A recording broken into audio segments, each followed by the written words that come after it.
You think light moves at the speed of light, right? Wrong. Right now, in laboratories across the world, scientists are doing something that should be impossible. They're stopping light completely. Not slowing it down, not bending it. Actually freezing photons in mid-flight and holding them captive for minutes, hours, even storing them for later use like batteries. And here's the truly mind-bending part. Some of the light trapped in certain materials has been held for longer than human civilization has existed, would take to transmit a single message at normal speed.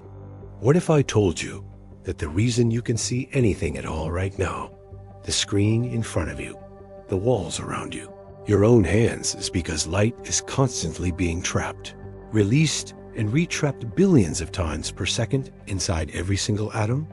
You're not seeing light travel from a source to your eye. You're seeing the final result of an incomprehensibly complex prison system operating at the quantum level.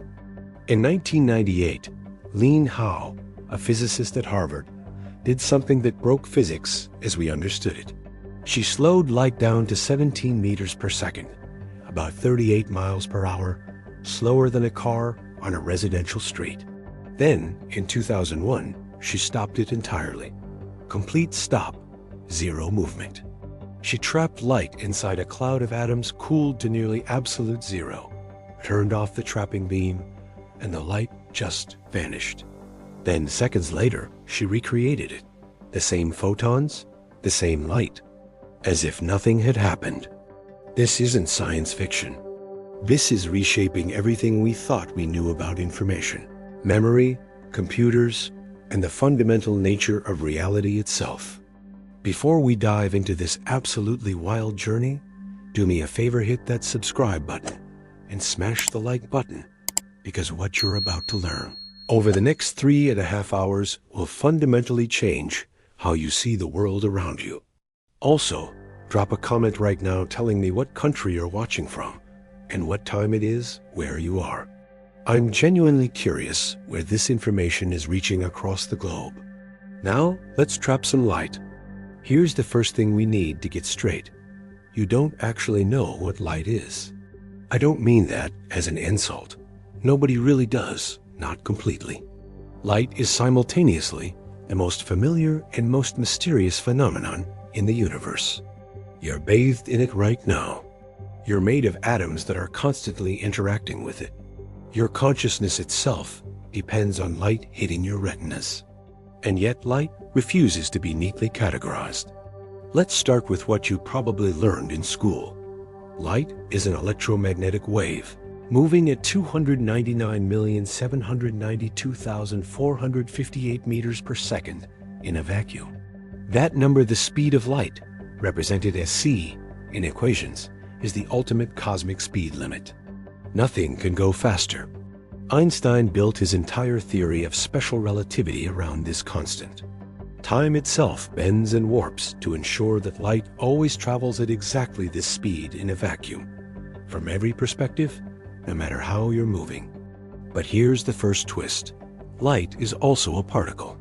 Not sometimes a wave, sometimes a particle. It's both simultaneously, always. These particles are called photons, and they're genuinely bizarre entities. They have no mass, yet they carry momentum.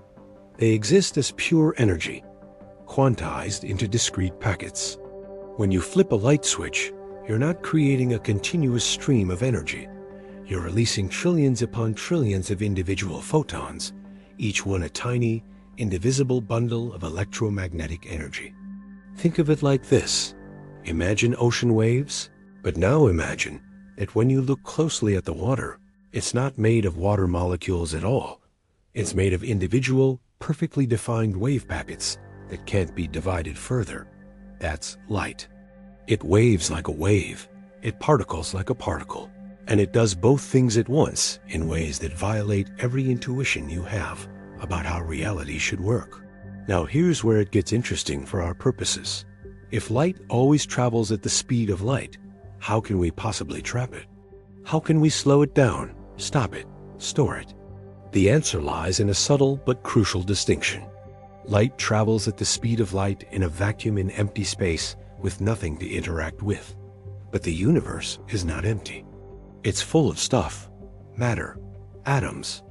And when light encounters matter, something extraordinary happens. Every material has what's called a refractive index, a number that tells you how much slower light moves through that material compared to vacuum.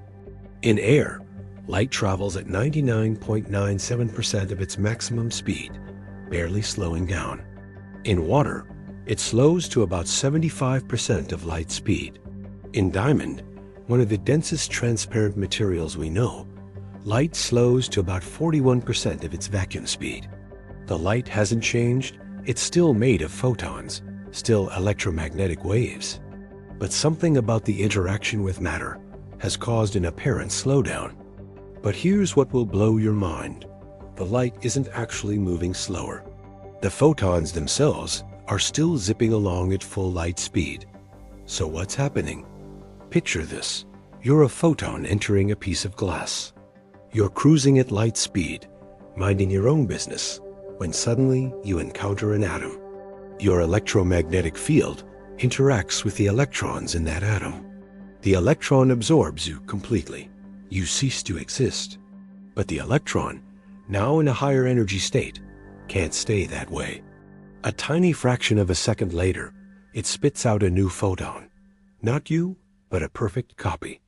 That new photon travels a minuscule distance through the glass at full light speed and encounters another atom. Absorbed again, recreated again. This happens billions upon billions of times. Each individual photon is always traveling at light speed, but the constant absorption and re-emission creates a delay.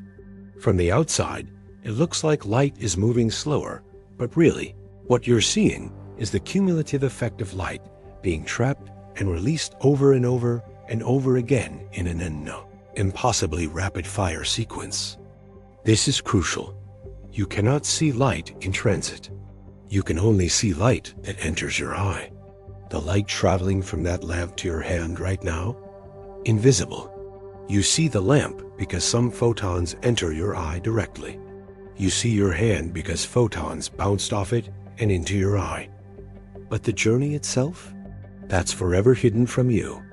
So in a very real sense, all the light you've ever seen has been trapped. Even the light you're seeing right now has been captured, held, and released by the atoms and molecules between the source and your eyes. The entire visible universe is a vast trap for light, with photons being constantly captured by matter, held for immeasurably brief moments, and released to be captured again. But some scientists asked, what if we could extend those brief moments?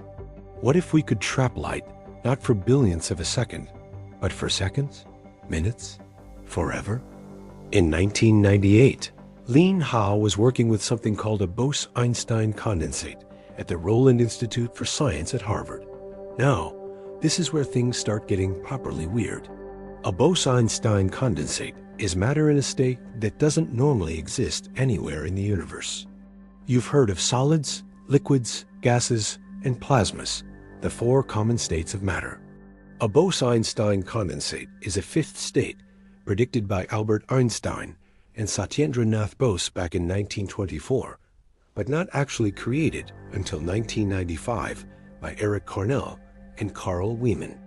To make a Bose-Einstein condensate, you take a cloud of atoms in Howe's case, sodium atoms, and you cool them down to within a few billionths of a degree above absolute zero.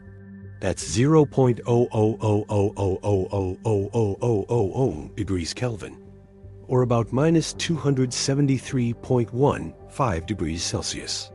At this temperature, something remarkable happens. The atoms slow down so much that their quantum mechanical wavelengths start to overlap. They begin to act less like individual particles and more like a single, unified quantum system. Imagine a stadium full of people, all moving around randomly, bumping into each other, completely independent. Now imagine cooling them down somehow until they move so slowly that they start to merge together, their boundaries becoming fuzzy, until suddenly the entire stadium full of people becomes one giant superperson. That's basically what happens in a Bose-Einstein condensate. So how had this cloud of ultra-cold sodium atoms existing in this bizarre unified quantum state? Then she did something clever. She used a technique called electromagnetically induced transparency, or EIT. Here's how it works. Normally, the sodium atoms would absorb light of certain frequencies. That's just what atoms do. They have specific energy levels, and photons of the right frequency can bump electrons from one level to another. But EIT uses a second laser beam, called a coupling beam, that creates a quantum interference effect. It essentially programs the atoms to become transparent to light they would normally absorb. But there's a catch, and this is the beautiful part. To maintain this transparency, the light has to match its properties with the quantum state of the atoms. It has to synchronize with the condensate. And to do that, it has to slow down, dramatically. When Howe shot a pulse of light into her sodium Bose-Einstein condensate, something extraordinary happened. The light, which had been traveling at 299,792,458 meters per second, suddenly slowed down to 17 meters per second. Let me repeat that. 17 meters per second. You could literally outrun this light on a bicycle. The scientific paper she published rocked the physics world. Light had never been slowed to such speeds before. But here's what made it even more incredible. The light pulse compressed as it slowed down. A light pulse that had been about a kilometer long in normal space squeezed down to just 43 micrometers inside the condensate, thinner than a human hair. Think of it like this. Imagine a train traveling at full speed. Now imagine compressing that entire train, every car, every passenger, every molecule of steel down to the size of a grain of sand, while it's still moving. The information contained in that light pulse, all its energy and properties, got squeezed into this impossibly tiny space. But Howe wasn't satisfied with just slowing light down. In 2001, she did something even more remarkable. She stopped it entirely. Here's how. She sent a light pulse into the condensate using her coupling laser technique. As the pulse entered and began to slow down, she gradually reduced the power of the coupling laser. The lights slowed more and more. Then, when the entire light pulse was inside the condensate, she turned the coupling laser off completely. The light stopped. Not slowed to nearly nothing, stopped, zero velocity. The photons had been completely absorbed by the atomic cloud, but in a very special way. The information about the light, its phase, frequency, all its quantum properties, was imprinted onto the quantum state of the atoms themselves. The light had been converted into matter waves, into patterns of atomic spin states. The light had become a memory stored in atoms. Howe kept it there for about 1,000th of a second. Then she turned the coupling laser back on, and the light pulse reappeared, emerging from the other side of the condensate with all its original properties intact. It was like the light had been frozen in time, then unfrozen. Now, 1,000th of a second might not sound like much, but remember, light normally crosses that distance in about 1/1000th of a second. What Howe had done was extend the storage time by a factor of about 1 trillion. Proportionally, it's like taking a journey that normally takes 1 second and stretching it out to 32,000 years. But here's what will really bake your brain. What is light when it's stopped? Is it still light? The photons had been destroyed, absorbed by the atoms. But their information remained, encoded in the quantum states of the condensate. Then new photons were created that perfectly matched the originals. Is that the same light or a copy? Is there even a meaningful difference? This is the ship of Theseus paradox, playing out at the quantum level. If you replace every plank in a ship one by one, is it still the same ship? If you destroy photons and recreate identical ones, is it the same light? The answer reveals something profound about the nature of identity at the quantum level. Identity is information. The photon isn't defined by being some specific individual particle with a unique identity. It's defined by its properties, its frequency, its quantum phase, its momentum. As long as those properties are preserved, The same light exists, even if the actual physical photons have been completely replaced. You are not seeing photons travel. You're seeing information propagate through matter. Now let's talk about a completely different way to trap light, one that's been around much longer and is based on a beautifully simple idea. Mirrors. You know how mirrors work, right? Light hits a reflective surface and bounces back. The ancient Greeks understood this over 2,000 years ago.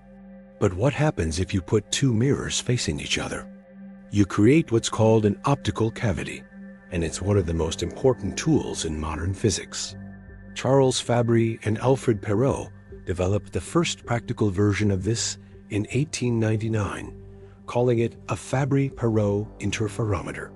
The concept is elegant. Place two highly reflective mirrors parallel to each other, separated by a small distance. Light entering this cavity bounces back and forth between the mirrors, potentially thousands or millions of times. Now, here's where quantum mechanics enters the picture in a profound way.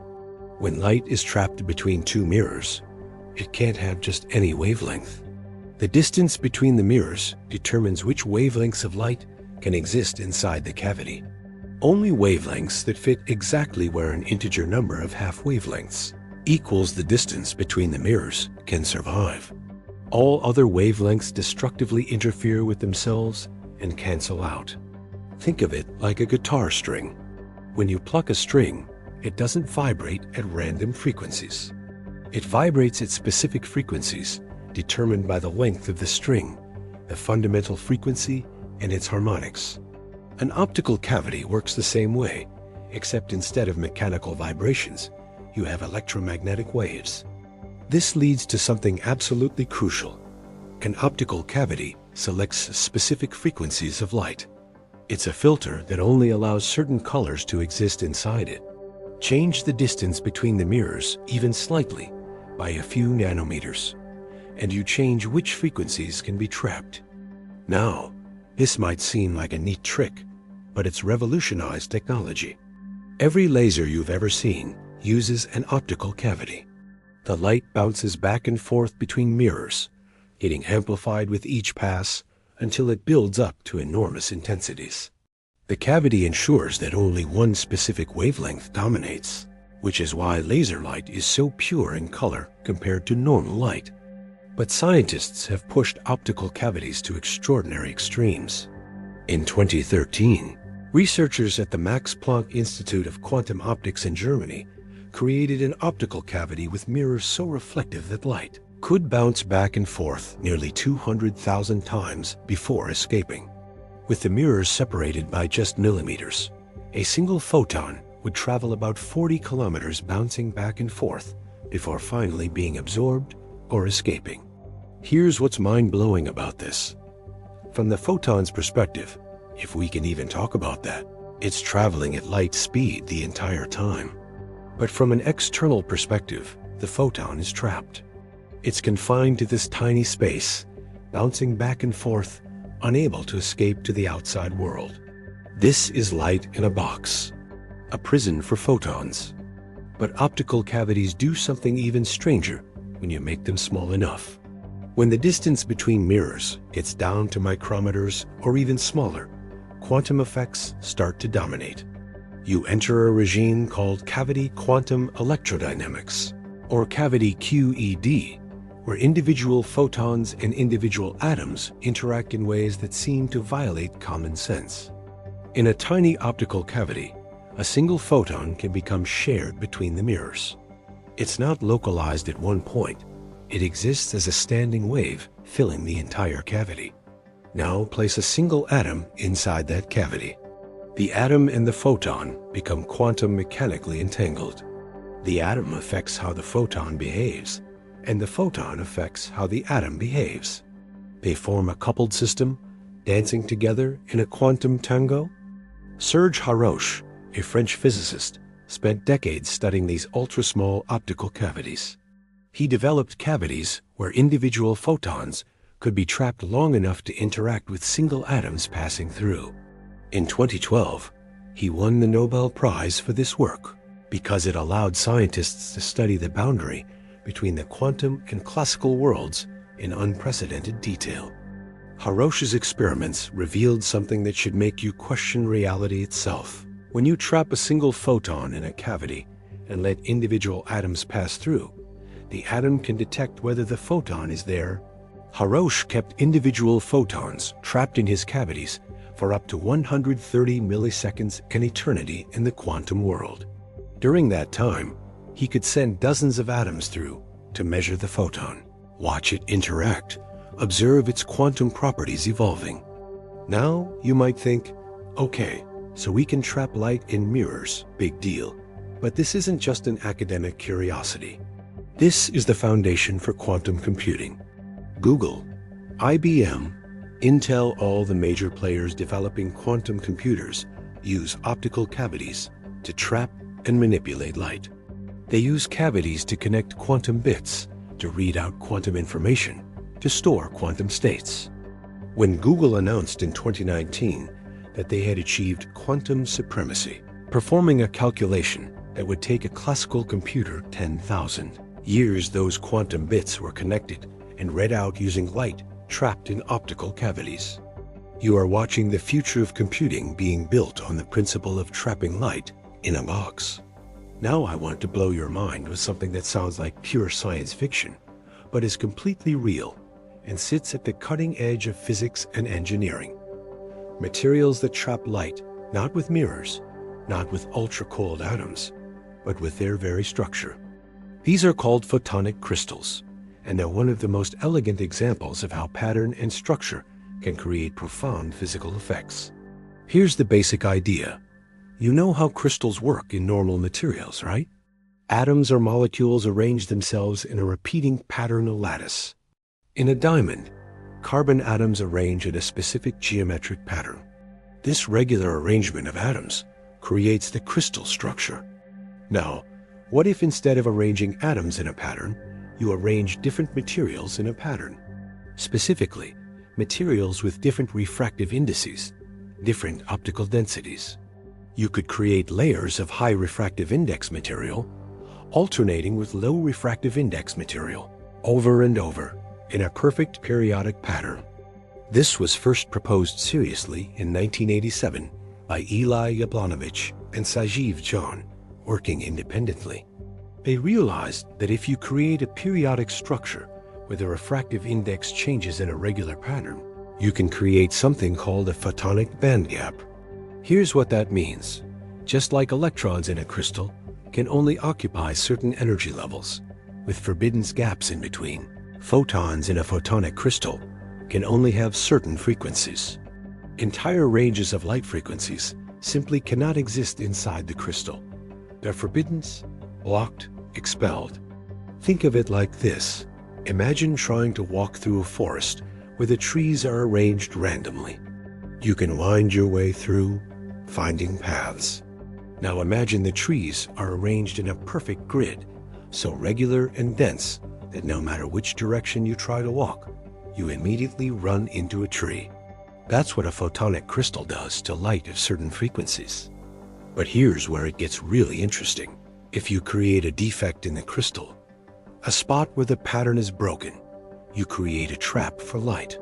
Light of the forbidden frequencies can't propagate through the bulk of the crystal, but it can exist at the defect. It gets trapped there, bouncing around in a tiny region, unable to escape into the forbidden photonic crystal. In 1999, Kartik Srinivasan, an Oscar painter at Caltech, created photonic crystal cavities that could trap light in volumes smaller than a cubic wavelength, essentially the smallest possible box you can trap light in without violating quantum mechanics. Light trapped in these cavities bounces around with quality factors exceeding 1,000,000, meaning it bounces around 1,000,000 times before escaping. Now, picture how small this is. Visible light has a wavelength around 500 nanometers. These cavities trap light in volumes of about 0.1 cubic micrometers. That's 0.000000000000000000000. You could fit about 10 trillion of these light-trapping cavities inside a grain of sand. But here's what makes photonic crystals absolutely revolutionary. you can engineer them precisely. Using nanofabrication techniques borrowed from the computer chip industry, scientists can design and build photonic crystals with atomic precision. They can choose exactly which wavelengths of light to trap, where to trap them, and how long to hold them. This has spawned an entirely new field called integrated photonics, essentially computer chips that process light instead of electricity. Companies like Intel and IBM are developing photonic processors where light travels through microscopic photonic crystal waveguides, gets trapped in photonic crystal cavities for temporary storage, and gets routed using photonic crystal switches. Why does this matter? Because light can carry vastly more information than electrons. The fiber optic cables carrying internet traffic around the world already use light for this reason. But current computers have to convert light to electricity at the processor, do the computation electrically, then convert back to light for transmission. It's a massive bottleneck. Photonic crystals are enabling all optical computing computers, where information stays as light from input to output, trapped and manipulated using nothing but carefully structured materials. But my favorite example of photonic crystals isn't in a laboratory at all. It's on a butterfly wing. In 2001, researchers studying the bright blue morpho butterfly discovered something remarkable. The brilliant blue color doesn't come from pigment. It comes from photonic crystals. The microscopic scales covering the butterfly's wings have a complex, periodic nanostructure that creates a photonic bandgap. Blue light gets trapped and reflected, while other colors pass through and are absorbed by dark pigment beneath. The butterfly isn't colored blue, it's trapping blue light. Evolution discovered photonic crystals millions of years before humans did. Natural selection created these intricate nanostructures because butterflies with more vibrant wings had better mating success. And the way those wings achieve their color is by imprisoning certain wavelengths of light. When you see a shimmering opal, you're seeing the same physics. Opals contain spheres of silica arranged in a regular lattice, a natural photonic crystal. Different wavelengths of light get trapped and reflected depending on the angle you view it from, creating that characteristic play of colors. The colors of nature, the blues of butterfly wings, the iridescence of peacock feathers, the shimmer of opals, are created by trapping light in structures so small you need an electron microscope to see them. You are surrounded by photonic crystals. Nature has been using them as light traps for millions of years. We've only just learned to read the instruction manual. Let's go deeper into the atom itself, because this is where light trapping becomes fundamental to how we measure reality. You've probably heard that atoms are mostly empty space, right? If you scaled an atom up to the size of a football stadium, the nucleus would be a pea at the center, and the electrons would be tiny specks orbiting somewhere up in the stands. The rest is vacuum. But that's not quite right. That space isn't empty. It's filled with quantum fields. And when light interacts with an atom, something extraordinary happens that's fundamentally about trapping. Every atom has discrete energy levels where electrons can exist. These aren't physical locations, they're quantum states. An electron in a hydrogen atom, for instance, can be in the ground state, or the first excited state, or the second excited state, and so on. These levels are separated by specific energy gaps.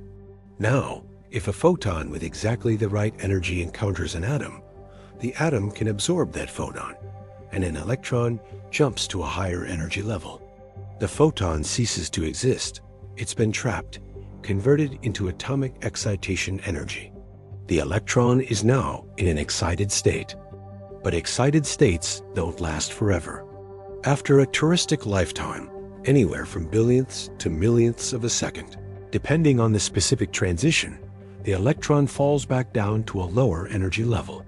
When it does, it releases a photon with exactly the same energy as the gap between the levels. This is called spontaneous emission, and it's another example of light being trapped and released. The light enters the atom, gets stored as atomic energy, then gets re-emitted. But here's what's crucial. The frequency of the emitted light is determined by the energy gap between the atomic levels. And those energy gaps are fundamental properties of the atom, determined by quantum mechanics and the structure of the nucleus. They're the same for every atom of the same element, everywhere in the universe. A hydrogen atom in a lab in Tokyo emits photons at exactly the same frequency as a hydrogen atom in a gas cloud in a galaxy 10 billion light-years away. This is one of the deepest facts about the universe. The laws of physics, including the structure of atoms, appear to be the same everywhere and at all times. And this fact that atoms absorb and emit light at precise, unchanging frequencies is the basis for the most accurate clocks ever built. In 1967, scientists redefined the second based on atomic transitions. Specifically, they chose a transition in the cesium-133 atom. 1 second is now defined as exactly 9,192,631,770 oscillations of the radiation, corresponding to the transition between two specific energy levels in a cesium atom. Think about what that means. Time itself is now defined by light being trapped and released in atoms. When you check your phone to see what time it is, that time ultimately comes from atomic clocks that are measuring how many times atoms have absorbed and emitted photons. The GPS satellites orbiting Earth each carry multiple atomic clocks. These clocks trap cesium atoms and watch them absorb and emit microwaves billions of times per second. The timing signals from these clocks are what allow your phone to determine your position to within a few meters, because the system is essentially measuring how long light takes to travel from satellites to your phone, and that requires knowing time to within nanoseconds. But scientists have pushed this much further. In the past 2 decades, they've developed optical atomic clocks that use visible light instead of microwaves. These clocks trap single atoms in what are called optical lattice standing waves of light that create a periodic potential, essentially an egg carton made of light where atoms sit in the valleys. In 2019, researchers at NIST, the National Institute of Standards and Technology, built an optical clock based on strontium atoms that was so precise it would lose less than 1 second over the entire age of the universe 13.8 billion years. Let me repeat that. If you had turned this clock on at the Big Bang, it would now be off by less than 1 second. This clock works by trapping strontium atoms in an optical lattice, then using a laser to excite a very special transition, one where the excited state lasts for several seconds before spontaneously emitting. During those seconds, the light is trapped in the atom. By carefully measuring the frequency needed to excite this transition, the clock can measure time with precision of about 1 part in 1018. To put that in perspective, this clock is so sensitive that it can detect time dilation effects from changes in height of less than 1 centimeter. Move the clock 1 centimeter higher, and gravity is slightly weaker, and according to Einstein's general relativity, time runs slightly faster. The atomic clock can measure this. In fact, in 2010, researchers at NIST used aluminum-ion atomic clocks to measure relativistic time dilation at walking speed. They took 2 synchronized atomic clocks, left one stationary, and moved the other one back and forth at about 10 meters per second, a bit faster than jogging speed. When they compared the clocks afterward, the moving clock had lost time, exactly as predicted by special relativity. They measured Einstein's time dilation from speed, not even as fast as an Olympic sprinter. This is all possible because atoms trap light in quantized ways that are extraordinarily stable and predictable. Every cesium atom traps and releases microwaves at exactly the same frequency. Every strontium atom traps and releases red light at exactly the same frequency. This universality, this identical behavior across all atoms of the same type, is what makes atomic clocks possible. And here's the profound implication. The definition of time itself is based on light being trapped in atoms. Time, as we officially measure and define it, is the rhythm of photons being imprisoned and released by quantum mechanical energy levels. When you wonder what time it is, you're really asking, how many times has light been trapped and released by atoms since we agreed to start counting? D-Y dissection. Way, section way, fiber optics, light trapped in glass. Right now, as you're watching this, the data creating this video is likely traveling through fiber optic cables at some point in its journey to your device. Nearly all long-distance internet traffic travels through fiber optics. Undersea cables made of optical fiber stretch across the Atlantic and Pacific Oceans, carrying terabits of data per second, essentially the entire global flow of information. And all of it works by trapping light inside glass threads thinner than a human hair. The principle is based on something called total internal reflection, discovered by Johannes Kepler in 1611, but really understood only with the development of wave theory of light in the 19th century. Here's how it works. When light traveling through a dense medium like glass hits the boundary with a less dense medium like air, at a shallow enough angle, it doesn't pass through. It reflects, bouncing back into the dense medium with 100% efficiency. This is the same principle that makes swimming pool water look mirror-like when you're underwater looking up at the surface at a shallow angle. The light from below reflects off the water-air interface instead of passing through. An optical fiber is basically a very long, very thin cylinder of glass with a high refractive index, surrounded by a cladding of glass with a slightly lower refractive index. Light launched into the core at a shallow angle will hit the core cladding boundary and reflect back into the core. It bounces back and forth, zigzagging down the length of the fiber, trapped by total internal reflection. The glass is incredibly pure, far purer than window glass. Modern optical fibers are so transparent that if you made an ocean of this glass several kilometers deep, you could still see the bottom clearly. We're talking about light traveling 50 or 100 kilometers through these fibers and still having most of its energy intact. But here's what's fascinating. The light isn't traveling in a straight line down the fiber. It's bouncing around inside, reflecting millions of times per meter. From the photon's perspective, again, speaking loosely, it's traveling a much longer distance than the actual length of the fiber. The light is trapped in a transparent prison, forced to zigzag its way forward. And yet, from an information perspective, this is incredibly efficient. A single optical fiber can carry multiple wavelengths of light simultaneously, each wavelength carrying its own stream of data. This technique, called wavelength division multiplexing, allows one fiber to carry hundreds or even thousands of independent channels of information. The first transatlantic fiber optic cable, TAT-8, came online in 1988. It could carry 40,000 simultaneous phone calls. Today, the newest undersea cables can carry more than 100 terabits per second, enough bandwidth to stream every movie ever made simultaneously. All of this is possible because we learned to trap light in glass. But fiber optics isn't just about communications. Doctors use fiber optic endoscopes to see inside the human body without surgery. The flexible cable carries light from outside into your stomach, intestines, or lungs, then carries the reflected light back out to a camera. The light is trapped in thousands of tiny fibers, each one acting as a pixel, creating an image of your internal organs.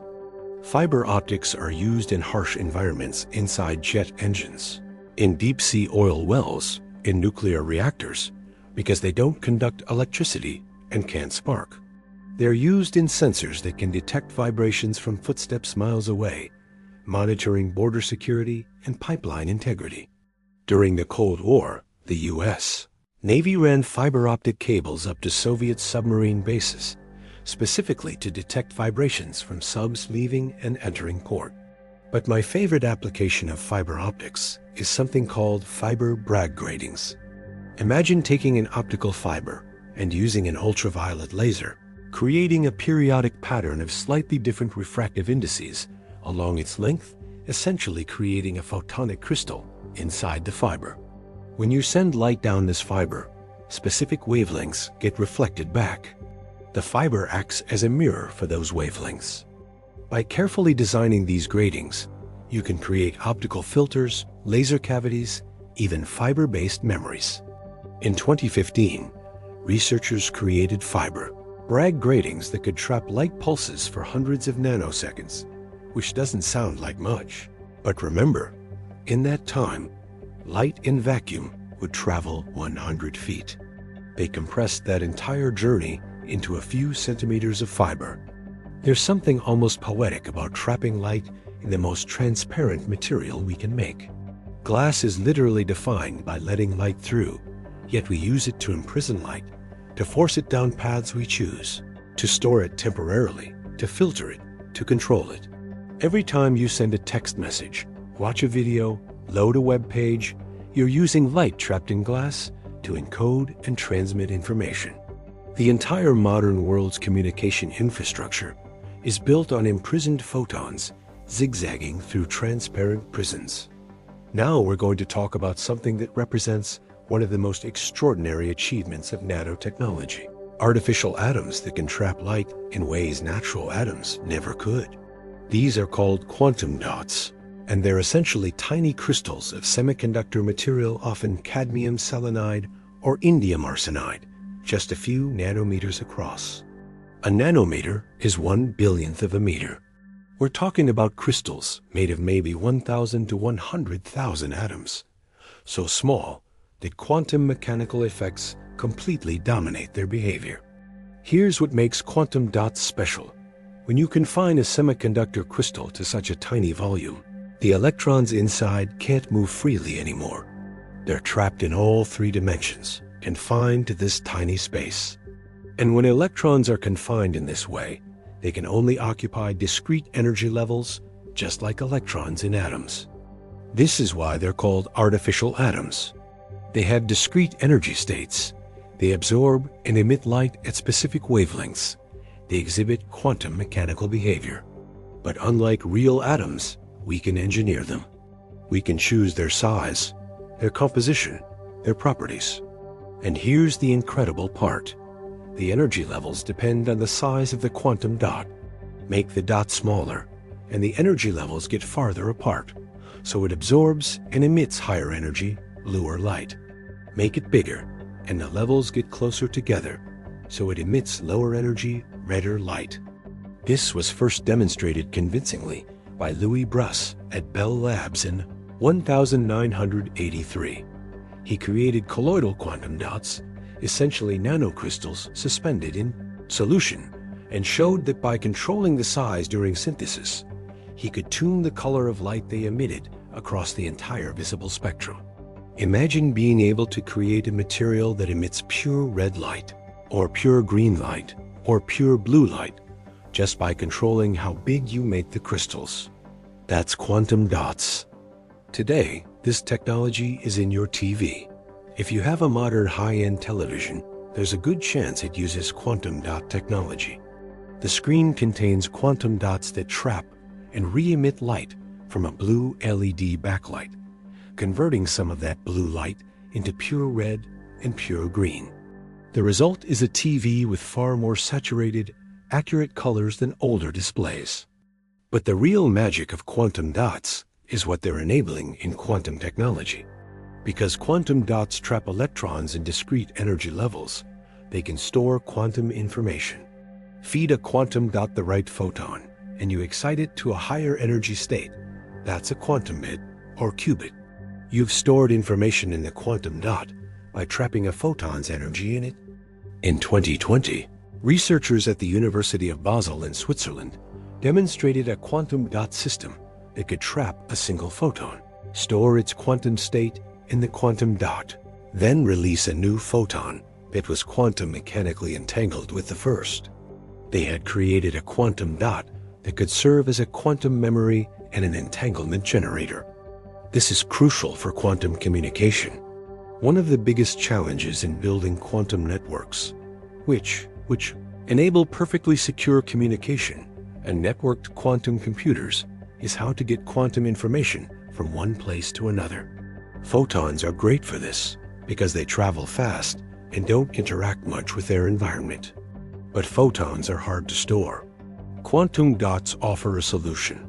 Trap the photon in the quantum dot, hold it as long as needed, then release it on demand. But here's something that will really bend your mind. Quantum dots can trap light that doesn't exist yet. Let me explain. In quantum mechanics, you can prepare a system in a superposition state that's somehow both A and B simultaneously until you measure it. Quantum dots can be put into superpositions of their energy states.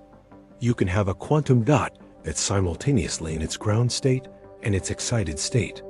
It both has and hasn't trapped the photon yet. When you measure it, the superposition collapses and you find it in one state or the other. But before measurement, the quantum dot exists in this weird liminal space where it has and hasn't trapped light simultaneously. This isn't just theoretical weirdness. This is being used to create quantum computers.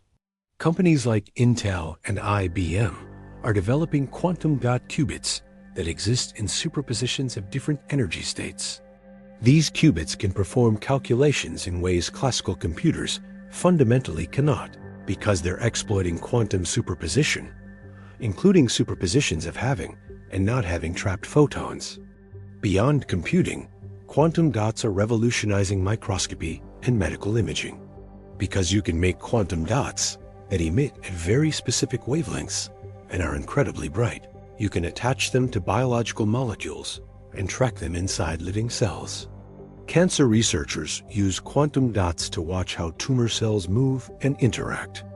Neuroscientists use them to track individual proteins in brain synapses.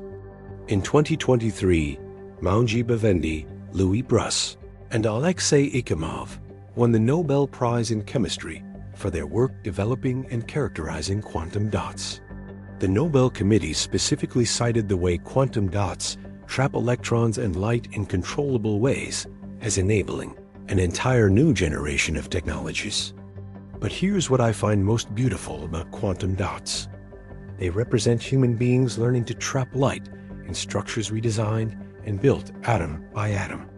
Natural atoms trap light in ways determined by fundamental physics. We can't change that. But quantum dots, we engineer them. We decide how they trap light, what wavelengths they respond to, how long they hold the energy. We've become architects of light traps at the nanoscale. Now we're going to explore something truly bizarre that happens when you trap light so thoroughly in matter that the distinction between light and matter breaks down entirely. These are called polaritons, and they're not quite photons, not quite matter excitations, but rather hybrid quantum states that are somehow both simultaneously. To understand this, we need to revisit what happens when light interacts with matter. Normally, when a photon encounters an atom, it can either pass through, if the atom doesn't absorb that wavelength, be absorbed, exciting the atom, or be scattered. These are distinct possibilities. Light and matter remain separate entities. But in some special cases, when light is trapped in matter so that it interacts repeatedly with the same atoms, something remarkable happens. The photon and the atomic excitation become coupled so strongly that you can't separate them anymore. They hybridize into a new kind of quasi-particle, a polariton. Think of it like this. Imagine two pendulums connected by a spring. If you swing one, the oscillation transfers to the other through the spring, then back again. Soon, both pendulums are swinging in a complex pattern that's neither what pendulum A would do alone, nor what pendulum B would do alone. It's a coupled mode of the entire system. Polaritons are like that, except one pendulum is a photon, and the other is an electronic or vibrational excitation in matter. The first polaritons studied extensively were exciton polaritons in semiconductors, investigated in depth by John Hopfield in the 1950s. An exciton is a bound state of an electron and the hole it left behind when it got excited to a higher energy level, essentially an electron and its own absence, orbiting each other. When photons are trapped in a semiconductor and coupled to excitons, you get exciton polaritons. These polaritons have properties that are part light, part matter. They have mass from the exciton component, but they move fast from the photon component. They interact with each other because the matter component can interact, but they also propagate coherently, like light. In 2006, researchers including Jacqueline Bloch in France demonstrated that exciton polaritons in semiconductor microcavities could form a Bose-Einstein condensate at much higher temperatures than atomic BECs. Remember, regular Bose-Einstein condensates require temperatures billionths of a degree above absolute zero. Polariton condensates formed at temperatures around 19 Kelvin, still super cold, but achievable with liquid helium instead of requiring exotic cooling techniques. This was remarkable because polaritons are much lighter than atoms due to their photon component, so they condense at higher temperatures. And once you have a polariton condensate, you have something truly weird, a macroscopic quantum state that's simultaneously matter and light. Researchers discovered that polariton condensates exhibit quantum effects visible at large scales. They demonstrate superfluidity. They flow without friction. They show interference patterns when two condensates merge, proving their quantum coherence.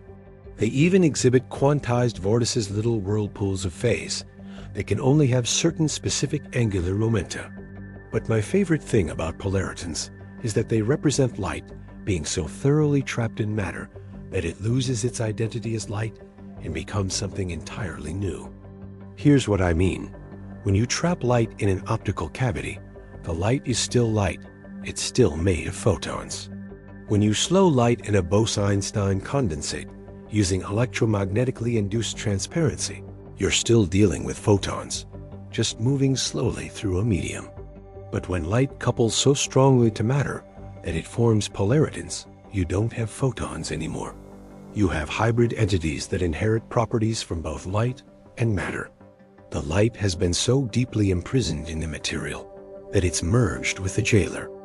In 2013, researchers at MIT, led by Vladan Valičić and Michal Lukin, demonstrated something that sounds like pure science fiction. They created photonic molecules, photons, bound together by the matter they were trapped in.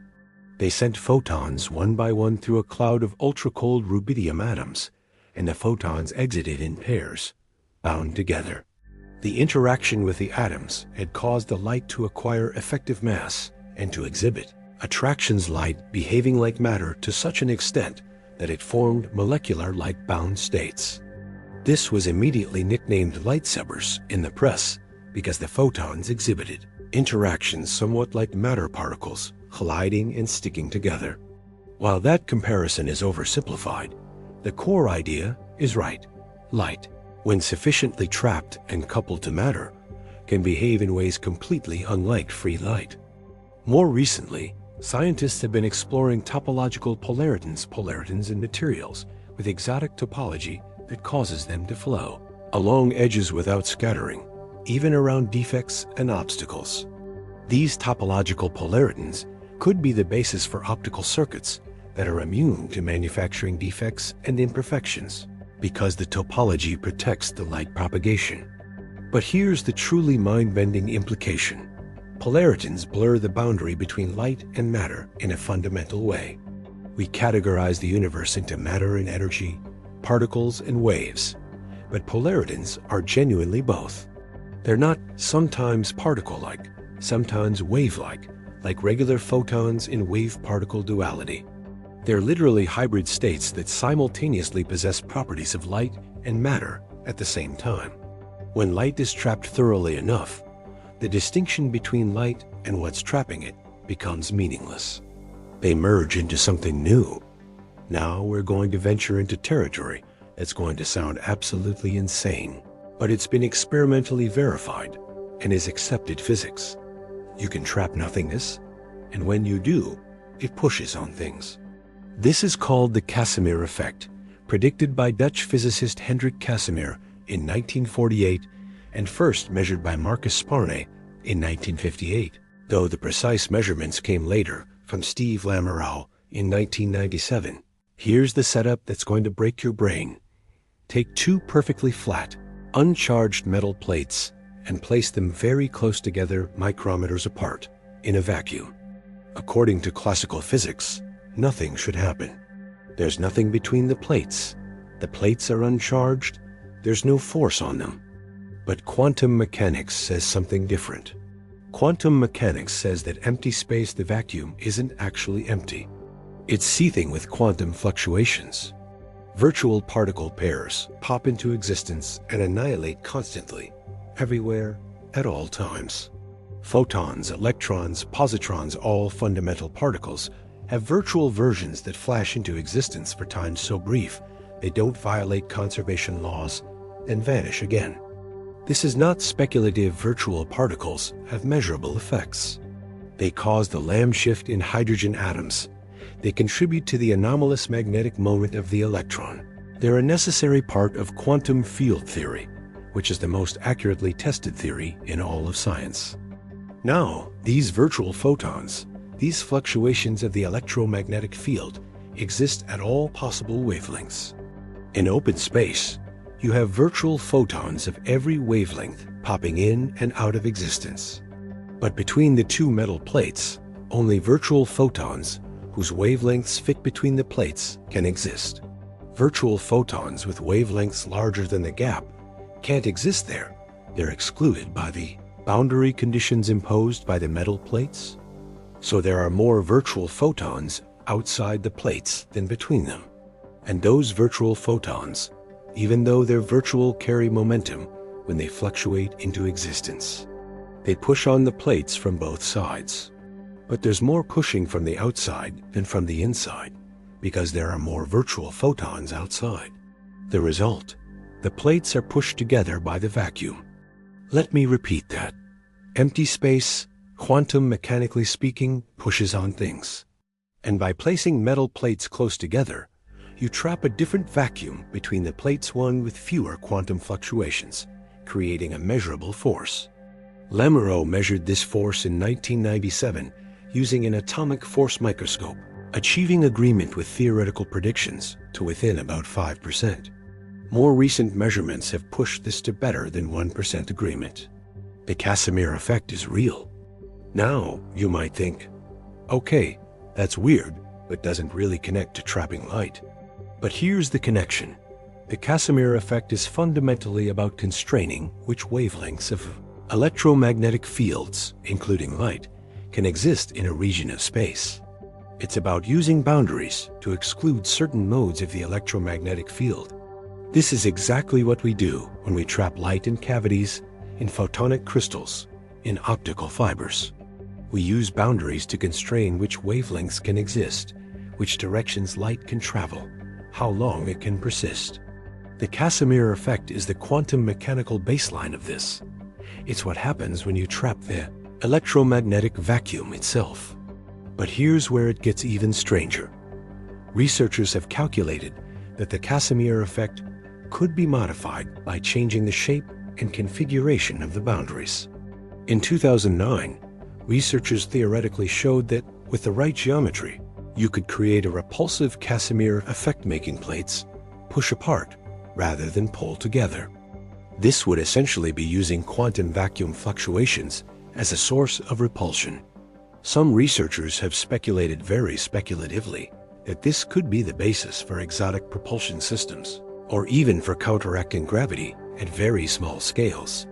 This is highly uncertain and far from being practical technology, but it illustrates how bizarre the implications of quantum field theory are.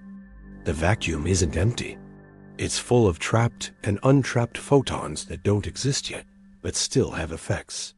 And by controlling the boundaries, by creating traps for these virtual photons, we can harness forces for nothing. In some quantum field theory interpretations, the entire universe can be thought of as a vast trap for quantum fields. The vacuum state, the lowest energy state of the quantum fields, has structure and properties. Different vacua with different trapped field configurations might even exist, separated by energy barriers. There's a speculative idea called false vacuum decay. What if the vacuum we live in is metastable, a local minimum of energy, but not the global minimum? If that's true, a quantum fluctuation could nucleate a bubble of true vacuum, a different trapped state of quantum fields, which would expand at the speed of light, destroying everything in its path as the laws of physics themselves change. This is wildly speculative and probably not a real concern, but it illustrates something profound. The way quantum fields are trapped, what states they can occupy, what energies they have, determines the fundamental properties of reality itself. We live in a universe defined by trapped quantum fields. Every particle is an excitation of a field, a localized, trapped disturbance in something that pervades all of space. Light is trapped fluctuations in the electromagnetic field. Matter is trapped fluctuations in electron and quark fields. At the deepest level, everything is trapped quantum field energy, including you. Let's talk about the ultimate light trap, black holes. You probably know the basic idea. A black hole is an object so dense that its gravitational pull is so strong that nothing, not even light, can escape from within a boundary called the event horizon. The escape velocity at the event horizon equals the speed of light. So since nothing can travel faster than light, nothing can escape. But let's dig deeper, because the way black holes trap light reveals profound things about space, time, and the nature of reality itself. First, let's be clear about what a black hole actually is. It's not an object made of stuff. It's not a thing you could touch if you could somehow resist being torn apart. A black hole is a region of spacetime where gravity has become so extreme that the curvature of spacetime itself becomes infinite at the center, a point called the singularity. Albert Einstein's general theory of relativity, published in 1915, describes gravity not as a force, but as the curvature of spacetime. Mass and energy curve spacetime, and objects moving through curved spacetime follow geodesics, the straightest possible paths, which appear curved from an external perspective. In 1916, just months after Einstein published his theory, Carl Schwarzschild found an exact solution to Einstein's equations, describing the spacetime around a spherically symmetric mass. He discovered that if you compress enough mass into a small enough volume, something remarkable happens. There exists a radius now called the Schwarzschild radius, where the curvature becomes so extreme that the paths of light rays curve back on themselves. Inside this radius, all paths through spacetime, even paths that light would take, lead inward. There is no direction you can point, no direction at all that leads outward. Outward simply doesn't exist as a direction inside the event horizon. Trying to escape a black hole from inside the event horizon is as impossible as trying to travel backward in time. Actually, that comparison is more accurate than it sounds. Inside the event horizon, the roles of time and space get swapped. The direction toward the singularity becomes a direction in time, not space. Falling into the singularity isn't a choice, it's as inevitable as the future. Now, let's think about what this means for light. Outside the event horizon, light can escape, though its redshifted stretched to longer wavelengths by the strong gravitational field. This was predicted by general relativity and confirmed by observing light from the surfaces of white dwarfs and neutron stars. Right at the event horizon, light aimed directly outward stays at the event horizon, orbiting the black hole at constant radius. This is called the photon sphere, existing at 1.5 times the Schwarzschild radius. Light trapped in the photon sphere circles the black hole indefinitely, at least theoretically. In practice, tiny perturbations cause the photons to either fall in or escape. Inside the event horizon, even light aimed outward falls inward. The curvature of spacetime is so extreme that outward aimed light is actually moving toward the singularity in spacetime terms. So a black hole traps light in the most absolute sense possible. It's not that light is reflected back or absorbed and re-emitted. It's that the geometry of spacetime itself makes escape literally impossible. The black hole has warped spacetime so severely that out doesn't exist. But here's where things get truly strange. Stephen Hawking discovered in 1974 that black holes aren't actually perfectly black. They emit radiation, now called Hawking radiation due to quantum effects near the event horizon. Here's the simplified explanation. Remember those virtual particle pairs we discussed with the Casimir effect? They're popping into existence everywhere, including right at the event horizon of a black hole. Normally, a virtual pair pops into existence, then immediately annihilates. But near the event horizon, something different can happen. One particle falls into the black hole while the other escapes. The escaping particle becomes real. It's now Hawking radiation. The particle that fell in has negative energy from the black hole's perspective, slightly decreasing the black hole's mass. Over extremely long timescales, this causes the black hole to evaporate. For a stellar mass black hole 1 formed from a collapsed star, this evaporation would take around 1,067 years, far longer than the current age of the universe. But for tiny black holes, if they exist, evaporation could be rapid. Here's the mind-bending part.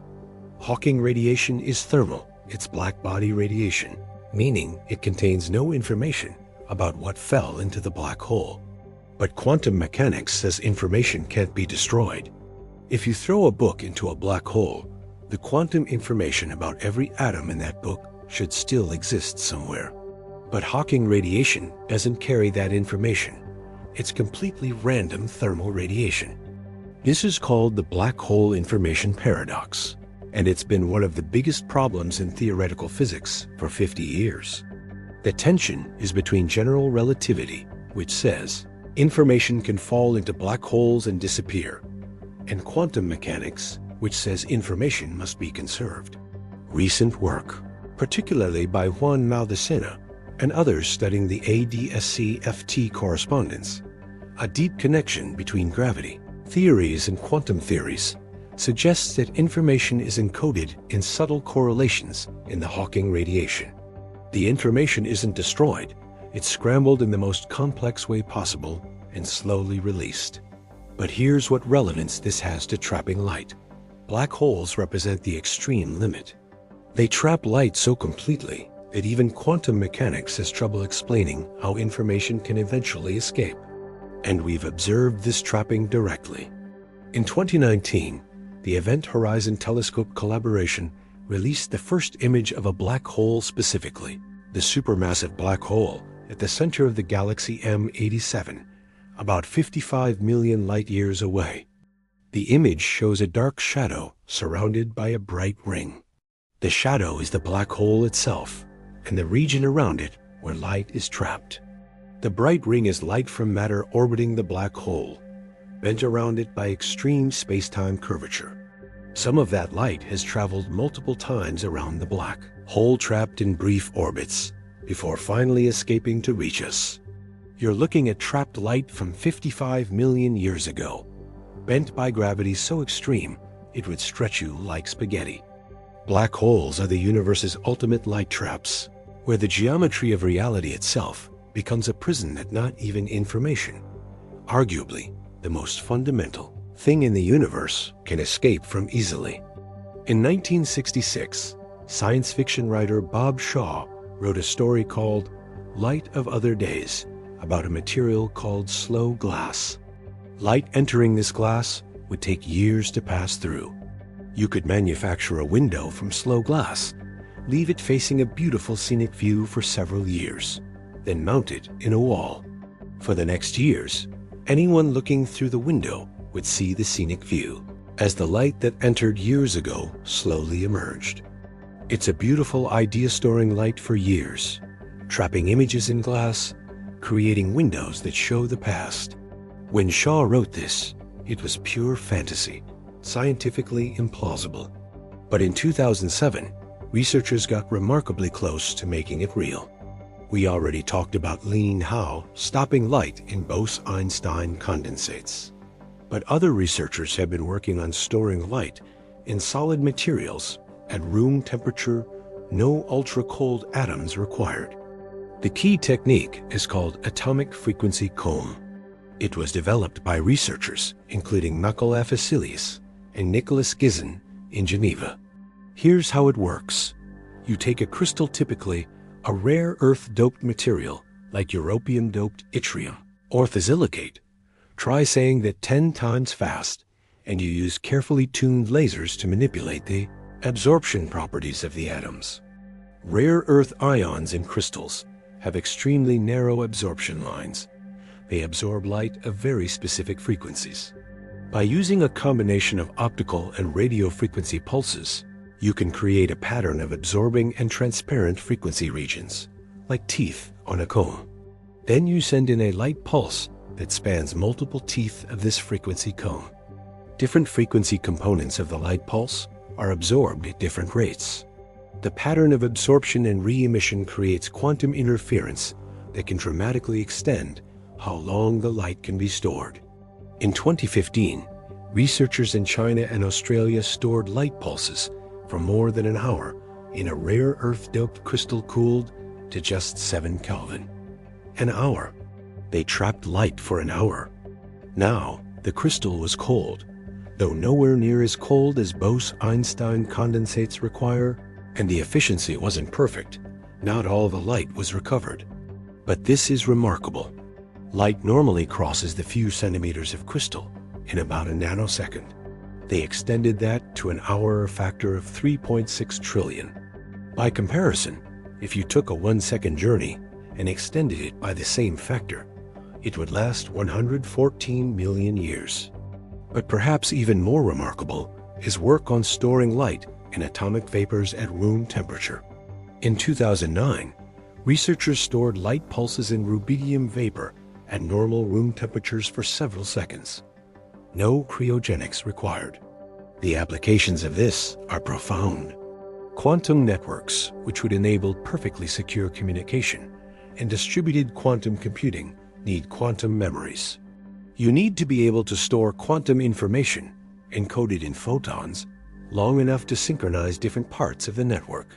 Trapped light in solids provides exactly this capability. In 2013, researchers demonstrated quantum memory with storage times long enough and efficiency high enough to be practical for quantum networking applications. They stored entangled photons quantum mechanically linked so that measuring one instantly affects the other, in crystals, then released them with their entanglement intact. This is storing not just light, but quantum information, the fragile quantum states that collapse when you measure them. And they stored it in solid crystals at temperatures achievable with ordinary cryogenics. But let's come back to Bob Shaw's slow glass. Could we actually make it? Could we create a material where light takes years to pass through, storing images? The honest answer is, probably not exactly like the story. The fundamental issue is that light storage in current systems requires active manipulation. You need to set up the atomic states correctly, store the light, then trigger its release. You can't just leave a piece of crystal sitting there, passively absorbing light for years. Moreover, the stored light doesn't maintain spatial information well. When you store a complex image with spatial structure, that structure tends to scramble. What gets stored is the temporal profile of the light pulse when photons arrived, not where they came from. But here's what we can do, and it's almost as cool. We can store holographic information in crystals. Holography encodes both the amplitude and phase of light, allowing full three-dimensional images to be reconstructed. By storing holographic patterns in crystals through persistent changes to atomic states, we can create something like slow glass materials that store complex optical information and release it later. In fact, this is already commercial technology, though not quite in the science fiction form. Holographic data storage uses precisely this principle, storing terabytes of data in crystals as holographic patterns. The light patterns are written into the crystal, changing atomic states, then read later by shining light through and reconstructing the pattern. But the truly wild speculative possibility is using quantum memories for something called a quantum hard drive. Since quantum states can exist in superposition, a quantum memory, could theoretically store much more information than a classical memory of the same size. By trapping light with quantum information in crystals, we might be able to build storage devices that exploit quantum superposition. This is still mostly theoretical, but it illustrates how learning to trap light isn't just about understanding physics. It's about building technologies that seemed impossible just decades ago. Bob Shaw's slow glass was fiction, but we're creating materials that trap light for hours, store quantum information, preserve holograms. We're building the future Shaw imagined, just through paths he didn't foresee. Now let's talk about something absolutely crucial.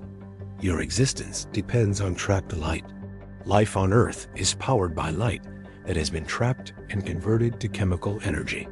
The food you eat, the oxygen you breathe, your very consciousness, all of it traces back to trapped photons. This is photosynthesis, and it's one of the most elegant examples of light trapping in the entire universe. Here's how it works. A photon from the sun created by nuclear fusion in the sun's core, taking thousands of years to random walk its way from core to surface through constant absorption and re-emission, then 8 minutes to cross space to Earth, hits a chlorophyll molecule in a plant leaf. Chlorophyll is a remarkable molecule. It has a ring structure with a magnesium atom at the center, surrounded by conjugated double bonds that allow electrons to be delocalized spread out across the molecule. This structure gives chlorophyll strong absorption bands in the blue and red parts of the spectrum, which is why plants look green. They're reflecting the wavelengths they don't absorb. When a photon hits chlorophyll, it's absorbed, exciting an electron to a higher energy state. This creates what's called an exciton, that bound electron-hole pair we discussed earlier. Now, here's where the magic happens. The plant needs to capture that energy before it's lost as heat. The exciton needs to find its way to a reaction center where it can drive chemistry, specifically splitting water molecules to release oxygen and energy. For decades, scientists assumed this exciton transfer was basically random diffusion, the exciton bouncing around until it happened to reach the reaction center. But in 2007, researchers led by Graham Fleming at Berkeley made an astonishing discovery using ultra-fast laser spectroscopy. They found that the energy transfer in photosynthetic complexes exhibits quantum coherence. The exciton doesn't just randomly diffuse it explores multiple pathways simultaneously in quantum superposition, essentially finding the most efficient route to the reaction center. Let me be clear what this means. The light energy, trapped in the molecular structure of the photosynthetic complex, is maintaining quantum coherence, a phenomenon usually associated with ultra-cold atoms and carefully controlled laboratory conditions inside a messy, warm, wet biological system. This shouldn't work. Quantum coherence is fragile. Environmental noise destroys it almost instantly at room temperature. But somehow, evolution has designed photosynthetic complexes that trap light and use quantum mechanics to route its energy with near-perfect efficiency. Plants convert photons to stored chemical energy with efficiency approaching 90%. This is vastly better than any solar panel humans have built. And they do it by trapping light in molecular structures that exploit quantum mechanics.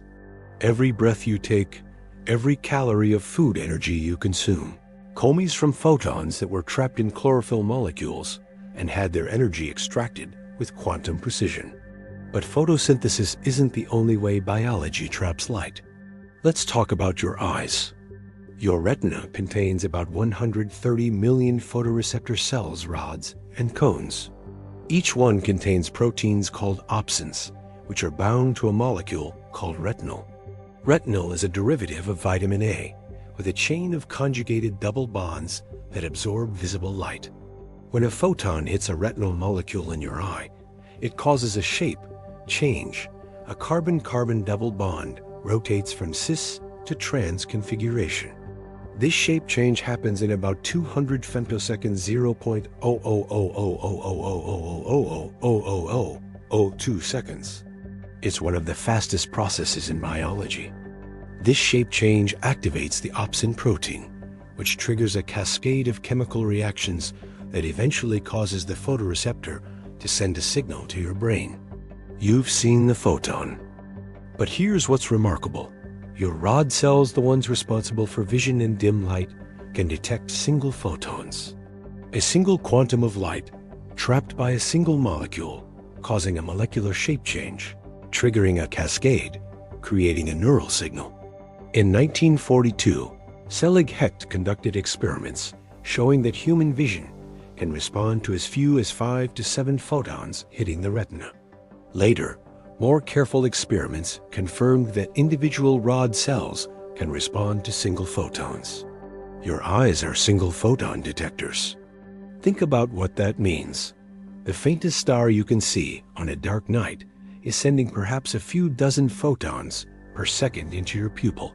Your eyes are trapping individual photons, converting each one into a neural signal, accumulating those signals in your brain to create the experience of seeing a distant star. You are a machine for trapping light and converting it to meaning. But vision involves another type of light trapping we haven't discussed: temporal trapping. Your photoreceptors don't respond instantly to light. They integrate the signal over about 100 milliseconds.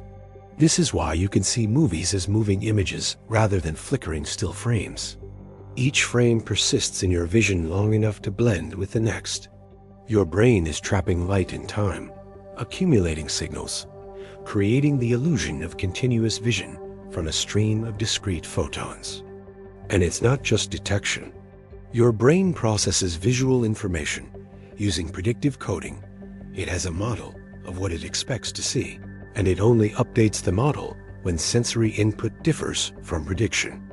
In a very real sense, what you see is not the light entering your eyes, but your brain's reconstruction of the world based on trapped photons. The world you perceive is built from trapped light filtered through quantum molecular machines and neural predictions. You don't see reality directly. You see a reconstruction painted in your consciousness using photons as pigments. Every green leaf, every person's face, every word you're reading now, all of it is encoded in photons that have been trapped by your retinal molecules. Their information transferred to electrical signals, processed by billions of neurons. You exist in a reality constructed from trapped light. That's not metaphor. That's neuroscience. Now we're going to talk about something that sounds like pure fantasy, but is real, functional physics. Making objects invisible by controlling how light is trapped and redirected. In 2006, John Pendry and David Smith published theoretical work showing that with the right materials with properties not found in nature, you could bend light around an object so smoothly that light would emerge on the other side as if the object wasn't there. The object would be invisible.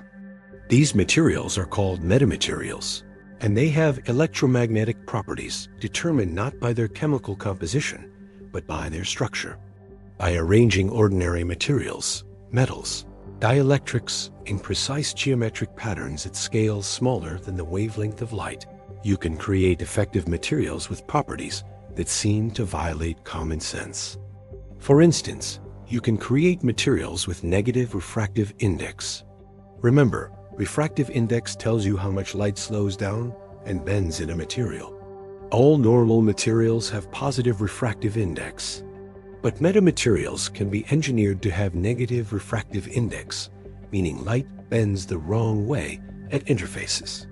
In 2000, David Smith at UCSD created the first material with negative refractive index for microwaves. The material was made of copper rings and wires, arranged in a specific pattern.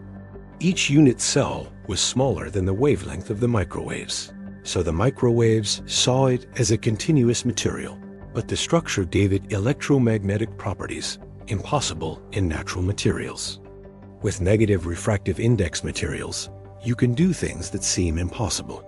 You can create perfect lenses with infinite resolution proposed by John Pendry in 2000 as a superlens. That beat the diffraction limit that normally constrains all optical systems. Light can be focused to points smaller than its wavelength, something flatly impossible with normal lenses. And you can bend light around objects to create cloaking devices. Here's how cloaking works. Imagine light as a flowing fluid. Normally, when light encounters an object, it reflects, scatters, creates shadows. But what if you could create a material that smoothly guides light around the object, like water flowing around a rock in a stream, then brings it back together on the other side? That's what metamaterial cloaks do. They're shells of material with refractive index, carefully engineered to vary from one point to another. Light entering the cloak gets trapped in curving trajectories that steer it around the central region, then release it traveling in its original direction. In 2006, David Shireg and David Smith created the first invisibility cloak for microwaves. They built a cylindrical shell from copper rings and fiberglass, with the structure carefully designed so its effective refractive index varied radially. They placed this shell around a copper cylinder and illuminated it with microwaves. The result: the microwaves flowed smoothly around the cloak and cylinder, emerging as if nothing was there. The object cast no shadow. It was electromagnetically invisible. Now, this was only for microwaves, not visible light. And it only worked for one specific frequency. And the cloaked object had to be inside a large shell of metamaterial. But it proved the principle. By engineering how light is trapped and guided in a material, you can make objects invisible. Since then, researchers have made enormous progress. In 2015, researchers at the University of Rochester created a simple optical system using lenses that can cloak macroscopic objects in visible light over a range of viewing angles. It's not a metamaterial, it's clever lens arrangement, but it demonstrates the principle. By controlling light paths, you can hide objects. More recently, researchers have developed ultra-thin metamaterial coatings, just a few hundreds of nanometers thick, that can reduce the visibility of objects by suppressing scattered light. These metasurfaces are covered with precisely engineered nanostructures that trap light and cause destructive interference, canceling out scattered light. But the most practical cloaking applications aren't about hiding entire objects. They're about hiding parts of objects to improve functionality. For instance, sensors on aircraft create drag and radar reflections. Coating them with metamaterial cloaks can make them electromagnetically invisible to radar while allowing the sensor itself to function. Optical cloaking has also been proposed for solar cells. One problem with solar cells is that the metal electrodes that collect the generated current block incoming light, reducing efficiency. Metamaterial cloaking could hide these electrodes optically while allowing them to function electrically. But here's the truly mind-bending application. Researchers have proposed using metamaterial cloaking to trap light in ways that alter how time appears to flow. In 2011, Moti Frigman and colleagues demonstrated a temporal cloak using careful manipulation of light pulses. They created a gap in time where events would be invisible. Here's the concept. Imagine compressing the front part of a light stream so all the photons speed up, and stretching the back part so they slow down. This creates a temporal gap, a region in time where there are no photons. Any event occurring during this gap wouldn't be illuminated and thus wouldn't be recorded. Then, after the gap passes, you reverse the process, bringing the light stream back together. From the perspective of someone looking at the light, it appears continuous, but there's a hidden gap in time where events occurred without any light being present to record them. Frigman's team demonstrated this for just 40 picoseconds, 40 trillionths of a second, using fiber optics and precise timing. But the principle is proven. By trapping and manipulating light, you can cloak events in time, not just objects in space. This isn't about hiding objects from vision. It's about fundamentally altering what can be observed and recorded. By controlling how light is trapped and released, you control what can leave a record in the universe. That's not just physics. That's ontology, the study of what exists. If light carrying information about an event is trapped and prevented from propagating, does that event leave any causal trace in the universe? Can something happen that is, in principle, unobservable? Metamaterials and light trapping are pushing us to question what observability and existence even mean. Let's bring this back to Earth. All this physics, quantum mechanics, relativity, exotic materials might seem abstract and remote from daily life. But your entire modern world is built on technologies that trap light. The screen you're watching this on, whether it's an LCD, LED, or old display, works by trapping light. In an LCD, light from a backlight is trapped in liquid crystals that can rotate polarization. Polarizing filters then block or transmit that light based on its polarization state. Every pixel is a tiny light trap that can be opened or closed electronically. Old displays work differently, but still trap light. Each pixel contains organic molecules that, when electricity passes through them, trap electrons and holes together. When they recombine, they emit light, essentially the same physics as quantum dots, but using organic chemistry instead of inorganic nanocrystals. The camera in your phone contains a CMOS sensor, millions of photodiodes that trap photons and convert them to electrical charge. Each pixel accumulates photons during the exposure time, trapping light temporarily as stored charge before reading it out as the image. Every photo you've ever taken is a map of trapped light. Your Wi-Fi router communicates using microwaves' long wavelength light. But the technology that generates those microwaves depends on trapping light in resonant cavities. The antennas trap electromagnetic waves and release them at specific frequencies. Your entire wireless world exists because we learned to trap and control light at radio frequencies. Solar panels, the technology that might save civilization from climate. Catastrophe work by trapping light in semiconductor materials. Photons get absorbed, creating electron-hole pairs that are separated by an electric field, generating current. Modern solar cells use textured surfaces to trap light through internal reflections, forcing photons to bounce around inside the material and increasing absorption. Some cutting-edge solar cells use quantum dots or perovskite materials to trap light more efficiently than traditional silicon. The efficiency improvements are all about trapping light more completely and converting it to usable energy with less loss. Medical imaging uses trapped light. Optical coherence tomography, used to image the retina and diagnose eye diseases, works by sending light into tissue and measuring reflections. The light is partially trapped in tissue layers, and interference between reflections from different depths creates a three-dimensional image. Fluorescence microscopy, which has revolutionized cell biology, traps light in fluorescent molecules. The molecule absorbs high-energy light, holds it briefly in an excited state, then releases lower-energy light.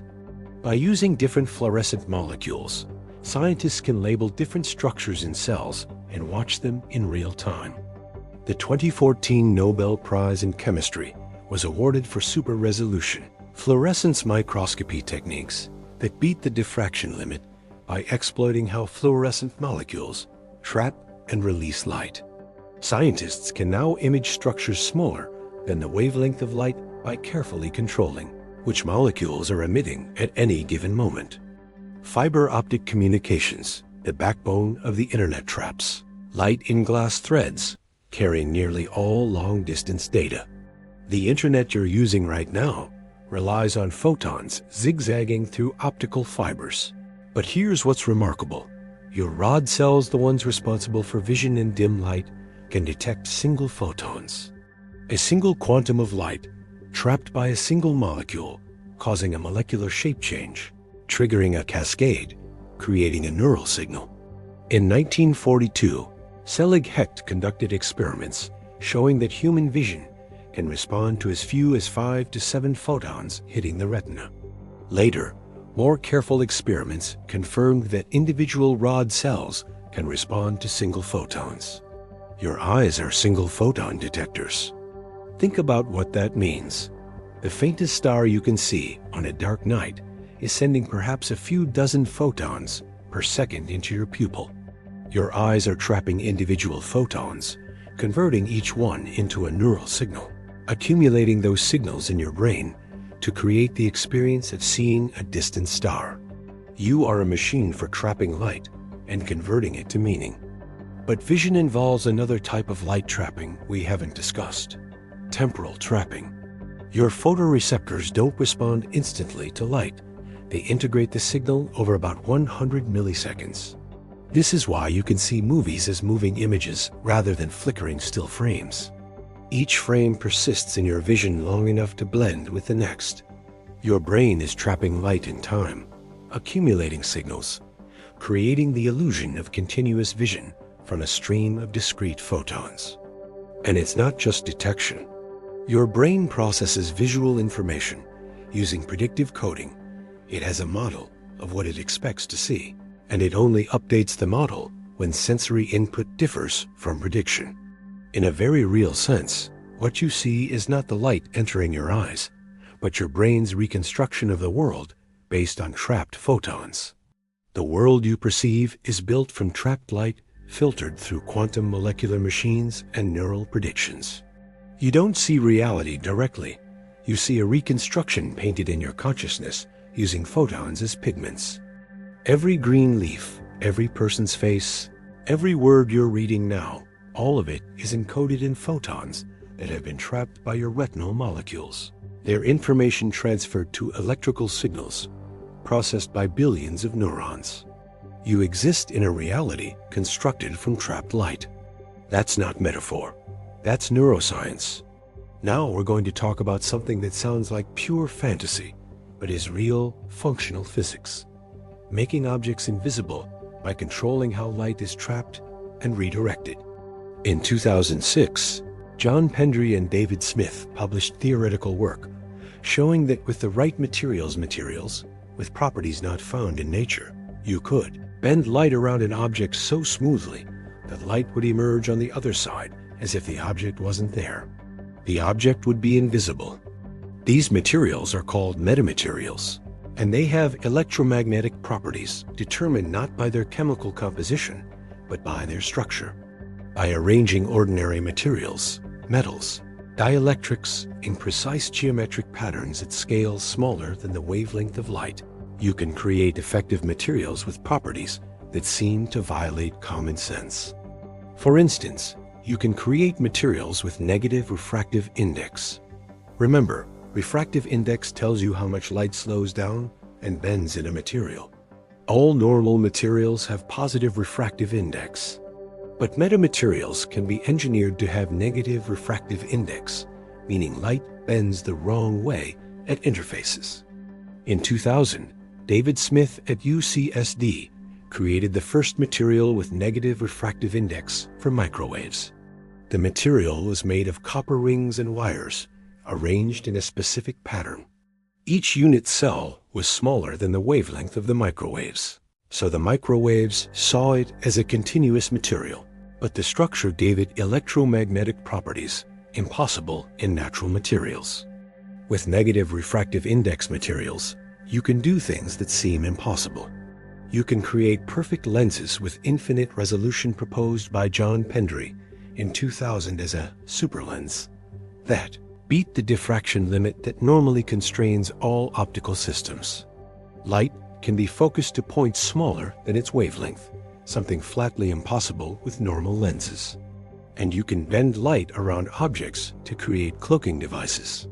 Here's how cloaking works. Imagine light as a flowing fluid. Normally, when light encounters an object, it reflects, scatters, creates shadows.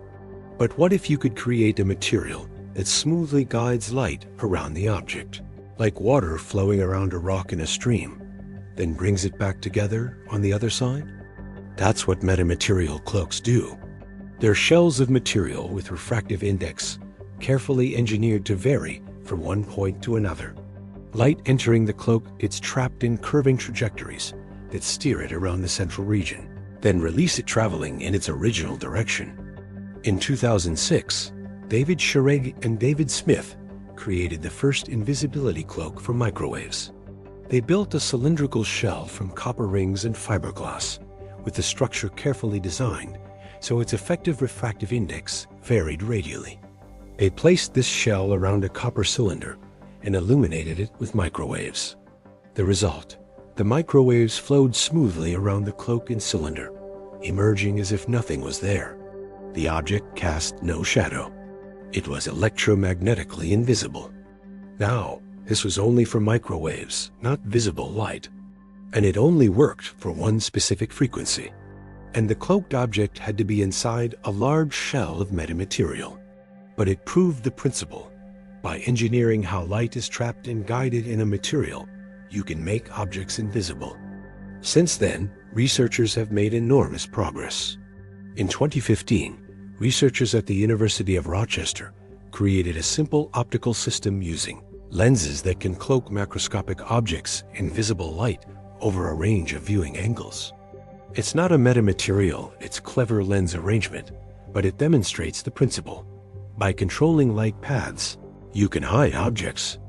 More recently, researchers have developed ultra-thin metamaterial coatings, just a few hundreds of nanometers thick.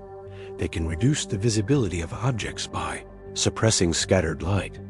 These metasurfaces are covered with precisely engineered nanostructures that trap light and cause destructive interference, canceling out scattered light.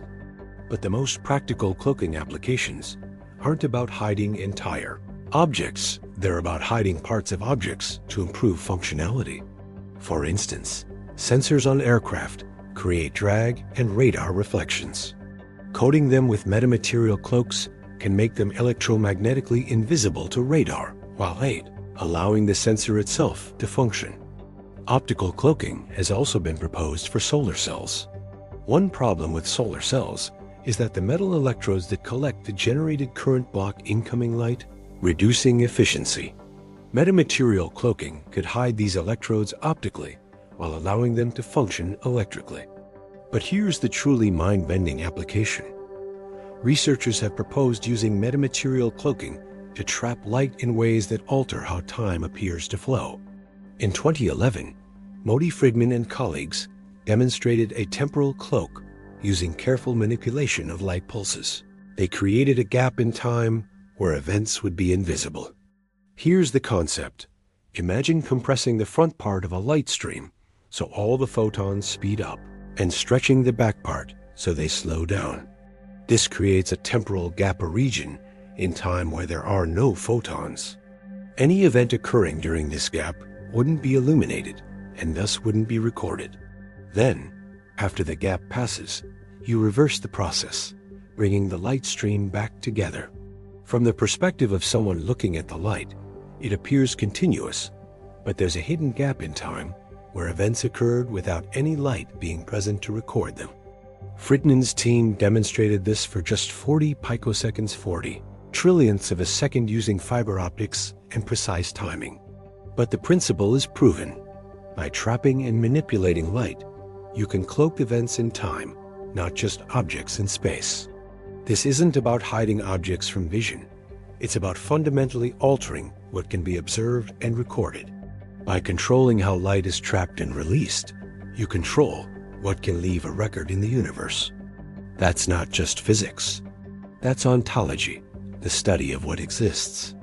If light carrying information about an event is trapped and prevented from propagating, does that event leave any causal trace in the universe?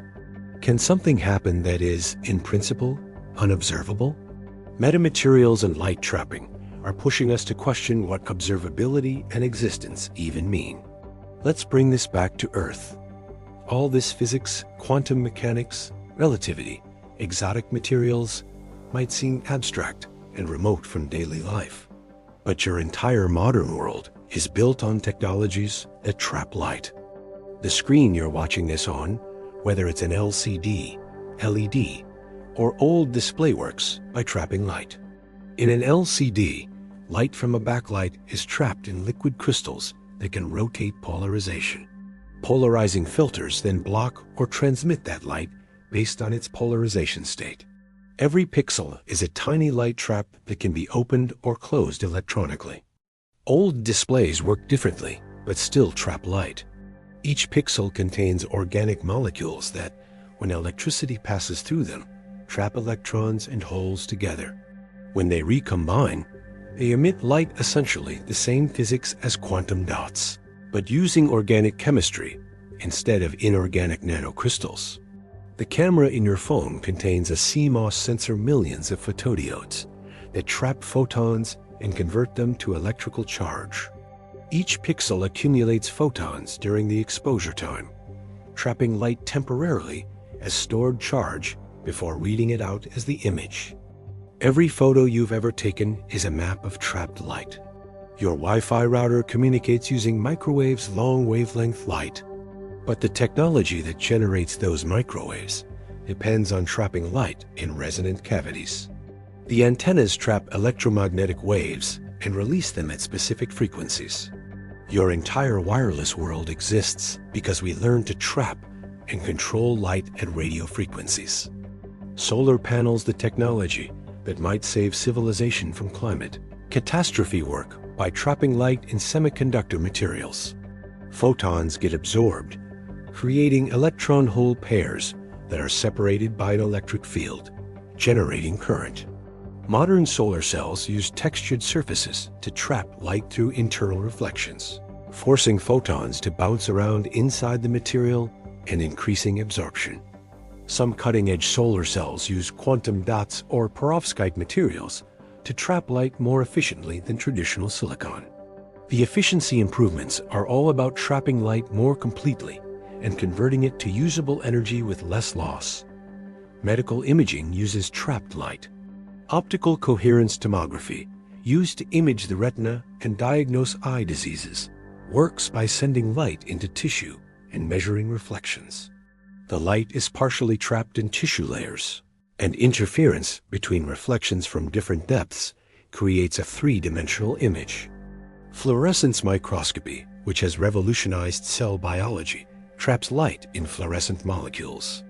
The molecule absorbs high-energy light, holds it briefly in an excited state, then releases lower-energy light. By using different fluorescent molecules, scientists can label different structures in cells and watch them in real time. The 2014 Nobel Prize in Chemistry was awarded for super-resolution fluorescence microscopy techniques that beat the diffraction limit by exploiting how fluorescent molecules trap and release light. Scientists can now image structures smaller than the wavelength of light by carefully controlling which molecules are emitting at any given moment. Fiber optic communications, the backbone of the internet, traps light in glass threads, carrying nearly all long-distance data. The internet you're using right now relies on photons zigzagging through optical fibers. The way light can be both particle and wave, both matter and energy when it forms polaritons, both present and absent in quantum superposition, teaches us that reality is fundamentally contextual. What something is depends on how you interact with it, how you measure it, what question you ask. Light isn't really a particle, or really a wave. It's something more fundamental that exhibits particle-like properties in some contexts and wave-like properties in others. When we trap light thoroughly enough, it can merge with matter into hybrid states that are neither fully light nor fully matter. This contextuality, the idea that properties are not intrinsic but relational, depending on the system and its interactions, is one of the deepest lessons of quantum mechanics. Reality is not made of things with fixed properties. It's made of potentialities that become actualities through interaction and measurement. Fourth, the fact that all observation depends on trapped light, that you can only see light that enters your eye, that's been absorbed and emitted countless times on its journey, reveals that perception is always indirect. You never perceive reality directly. You perceive photons that have interacted with reality and carry information about those interactions. This isn't just philosophical speculation. The finite speed of light means you never see anything as it is now. You always see the past. You see your hand as it was a few nanoseconds ago when light reflected from it. You see the sun as it was 8 minutes ago. You see stars as they were years or centuries or millennia ago. You see the cosmic microwave background light from the early universe as it was 13.8 billion years ago. You exist in a universe of trapped light from the past, constantly flowing around you, carrying information about events that have already happened. The now you experience is a construction in your brain, synthesized from photons arriving from different points in time. Fifth, the fact that virtual photons in the vacuum create measurable forces, the Casimir effect, reveals that nothing is not truly nothing. The vacuum is a physical thing with structure and properties.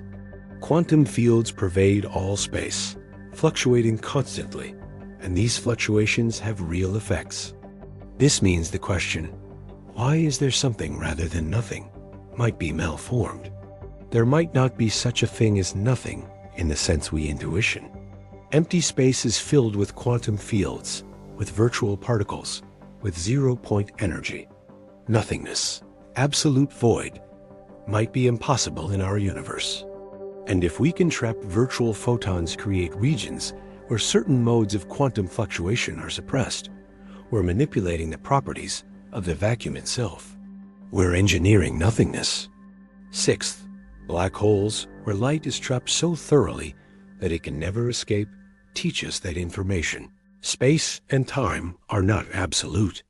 The event horizon is not a physical surface, but a boundary in space-time geometry where the future becomes singular, where all paths lead to the singularity. Inside a black hole, time and space trade roles. This reveals that time is not a universal backdrop against which events occur. Time is a property of the causal structure of space-time, and that structure can be warped by mass and energy. In extreme cases near black holes, near the Big Bang, time becomes strange, even potentially circular or branching. Seventh, the quantum mechanical nature of light trapping, the fact that light storage can involve quantum superposition, entanglement, non-local correlations, reveals that reality at its deepest level is non-classical. The universe doesn't work like clockwork, with every part in a definite state. It works through probability amplitudes, superpositions, measurement-dependent properties. This is unsettling. We evolved to navigate a macroscopic classical world. But that world emerges from quantum substrates that operate according to profoundly counterintuitive rules. And by learning to trap and manipulate light at the quantum level, we're learning to harness those rules to build technologies that exploit quantum mechanics. We're becoming quantum engineers, not just classical engineers. We're learning to play by reality's actual rules, not just the approximations our intuitions evolved to grasp. Finally, and perhaps most importantly, learning to trap light teaches us that understanding nature gives us power over nature, but also responsibility. Every technology we've discussed, from atomic clocks to quantum computers to metamaterial cloaks, comes from fundamental research into the nature of light and matter. Scientists pursuing curiosity-driven questions about how atoms interact with light, how quantum fields behave in confined spaces, how information can be stored in quantum systems. These questions, which might seem impractical or purely academic, turn out to have profound practical implications. This is the lesson of science. Understanding nature deeply, rigorously, mathematically, experimentally gives you the ability to manipulate nature in powerful ways. But that power comes with responsibility to use it wisely. We can trap light to build quantum computers that might break current encryption and append digital security. We can trap light to build solar cells that might help avert climate catastrophe. We can trap light to build weapons. Lasers were used militarily within years of their invention. We can trap light to see inside living brains and cure diseases. The technology is neutral. The choice of how to use it is ours. So where is all of this going? What future is being built on our increasing mastery of trapped light? Let's start with quantum technologies. In the next decade, we're likely to see practical quantum computers that can solve real-world problems classical computers cannot. These might help us design new materials, better batteries, more efficient solar cells, room-temperature superconductors. They might help us discover new drugs by simulating molecular interactions. They might help us solve optimization problems in logistics, finance, and artificial intelligence. All of this depends on qubits, quantum bits that exploit superposition and entanglement. And many of the leading approaches to qubits involve trapped light, photonic qubits, trapped ions manipulated with lasers, superconducting qubits coupled through microwave photons in cavities. The quantum computer that changes the world will be built on trapped light. We're also likely to see quantum networks, quantum versions of the internet, where information is transmitted in quantum states that cannot be copied or intercepted without detection. These networks will use quantum repeaters devices that extend quantum communication over long distances by trapping quantum states, storing them, and releasing them to continue their journey. China has already launched a quantum communication satellite and demonstrated quantum key distribution over thousands of kilometers. Europe and the US are racing to build quantum networks. Within a decade or two, secure quantum communication could be standard for sensitive applications, financial transactions, government communications, medical records. Your privacy might be protected by trapped light. On the energy front, solar cells will continue to improve as we get better at trapping light.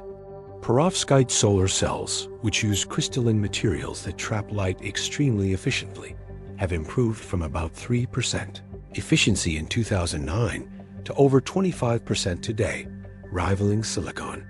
They're cheaper to manufacture and can be made flexible and lightweight. Tandem cells, layered cells that trap different wavelengths of light in different layers, might reach efficiencies over 40% in the coming years. Combined with falling costs, solar energy could become the cheapest energy source in history, cheaper than fossil fuels even without subsidies.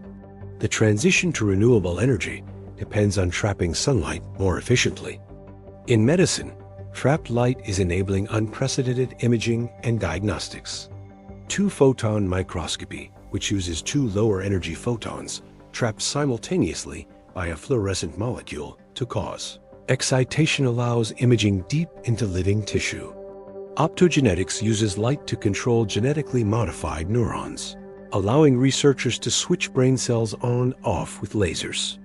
We're on the verge of being able to watch individual neurons firing in living brains, to map neural circuits with single-cell resolution, to understand how consciousness emerges from neural activity. This is only possible because we can trap light in fluorescent proteins and quantum dots, delivering it precisely where needed and detecting the faintest signals from deep in tissue. Understanding consciousness might depend on trapped light. Metamaterials and photonic crystals will enable new optical technologies. Flat lenses, metasurfaces that can focus light without curved surfaces, might replace bulky optics in cameras and microscopes. Optical antennas, nanostructures that trap light and enhance its interaction with matter, might allow single-molecule detection for medical diagnostics. Metamaterials might enable perfect absorbers, materials that trap 100% of incident light for ultra-efficient solar cells, photodetectors, and stealth technology, or nearly perfect reflectors for ultra-efficient mirrors and lasers and sensors.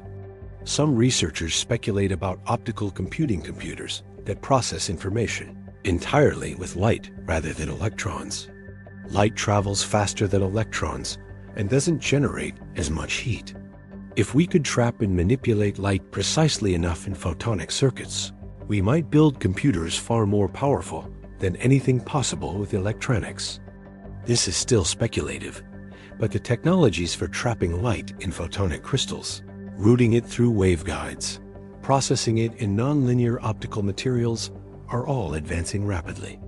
Within our lifetimes, we might see the first practical photonic processors. In fundamental physics, trapped light is a tool for exploring the deepest questions.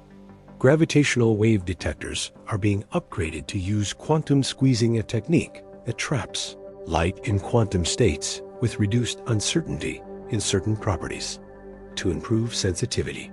Future detectors might see gravitational waves from the Big Bang itself, testing our theories of the universe's origin.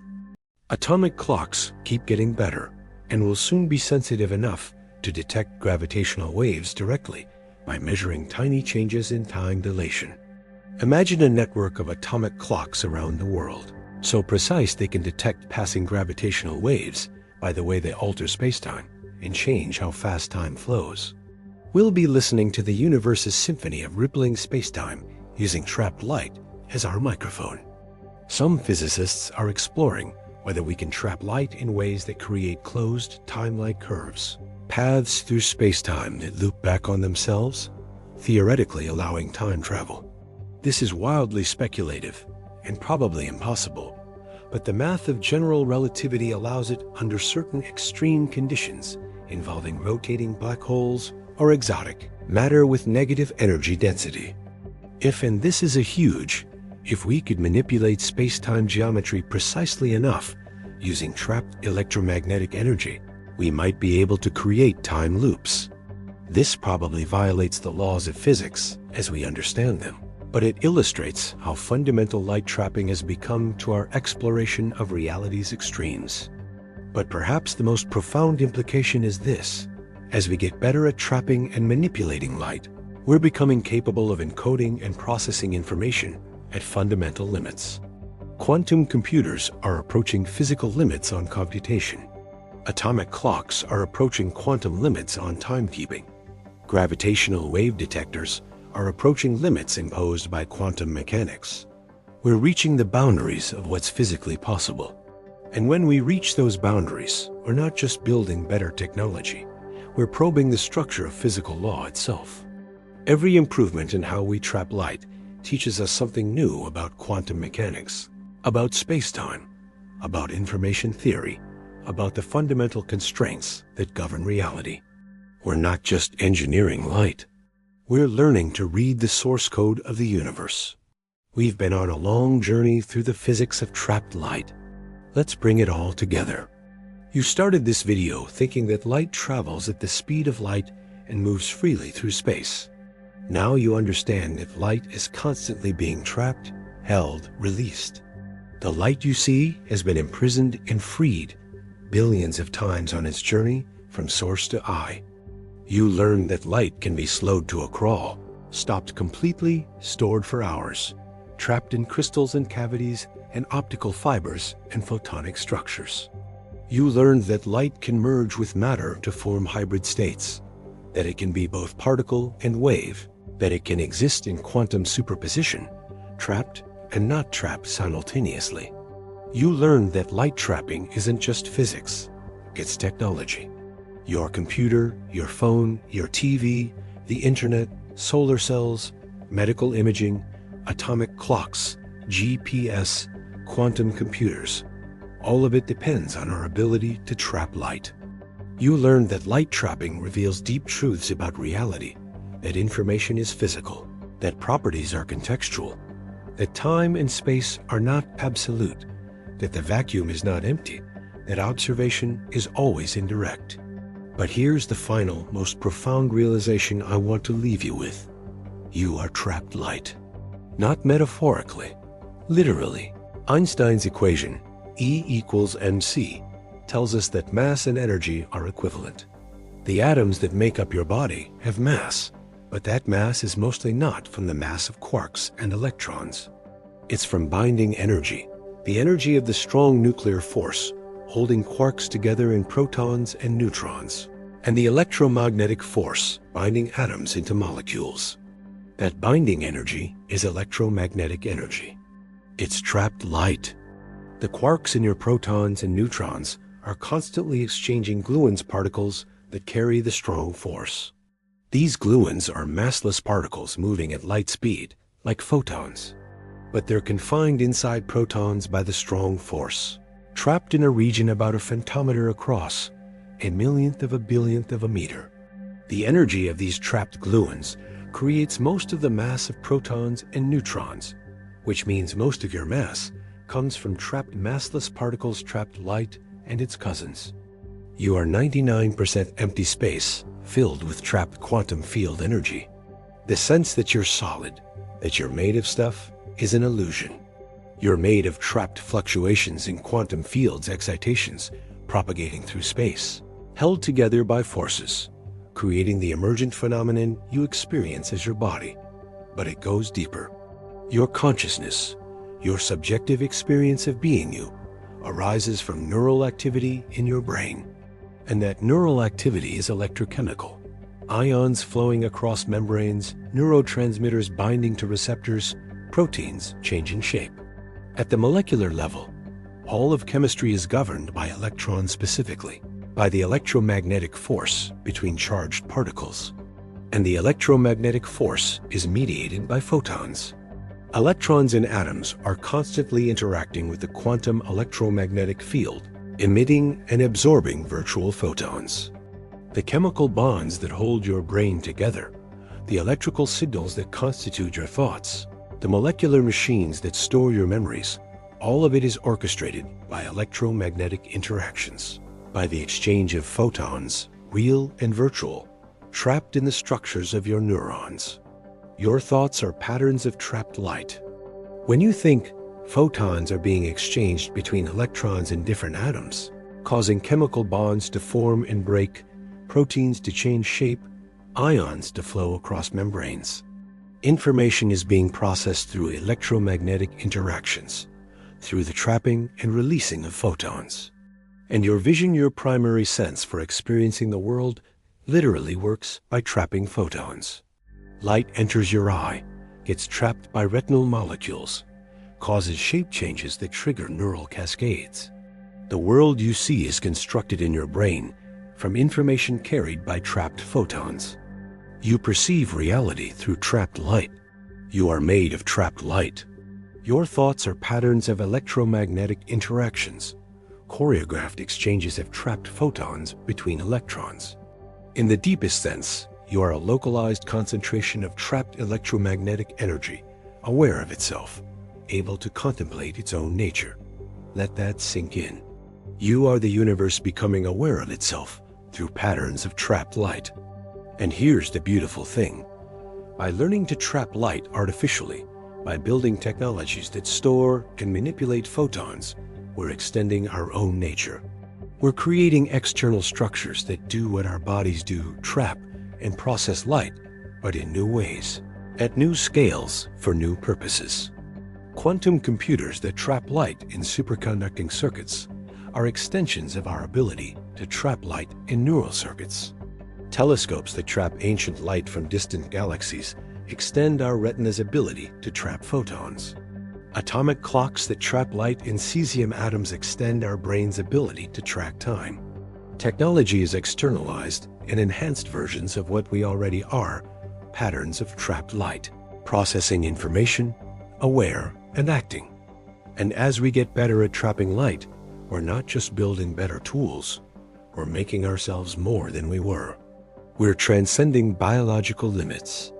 We're becoming capable of processing information in quantum superposition, of communicating over global networks at light speed, of storing memories in crystals, of seeing across the universe and back to the beginning of time.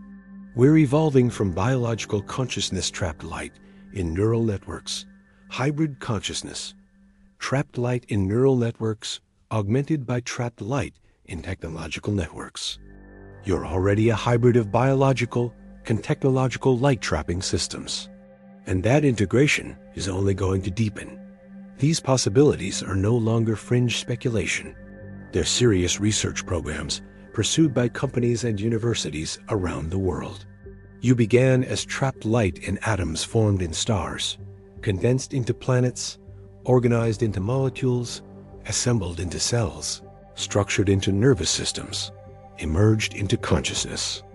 You might end as light trapped in structures you designed yourself, no longer confined to the biological, able to persist and evolve in ways evolution never imagined.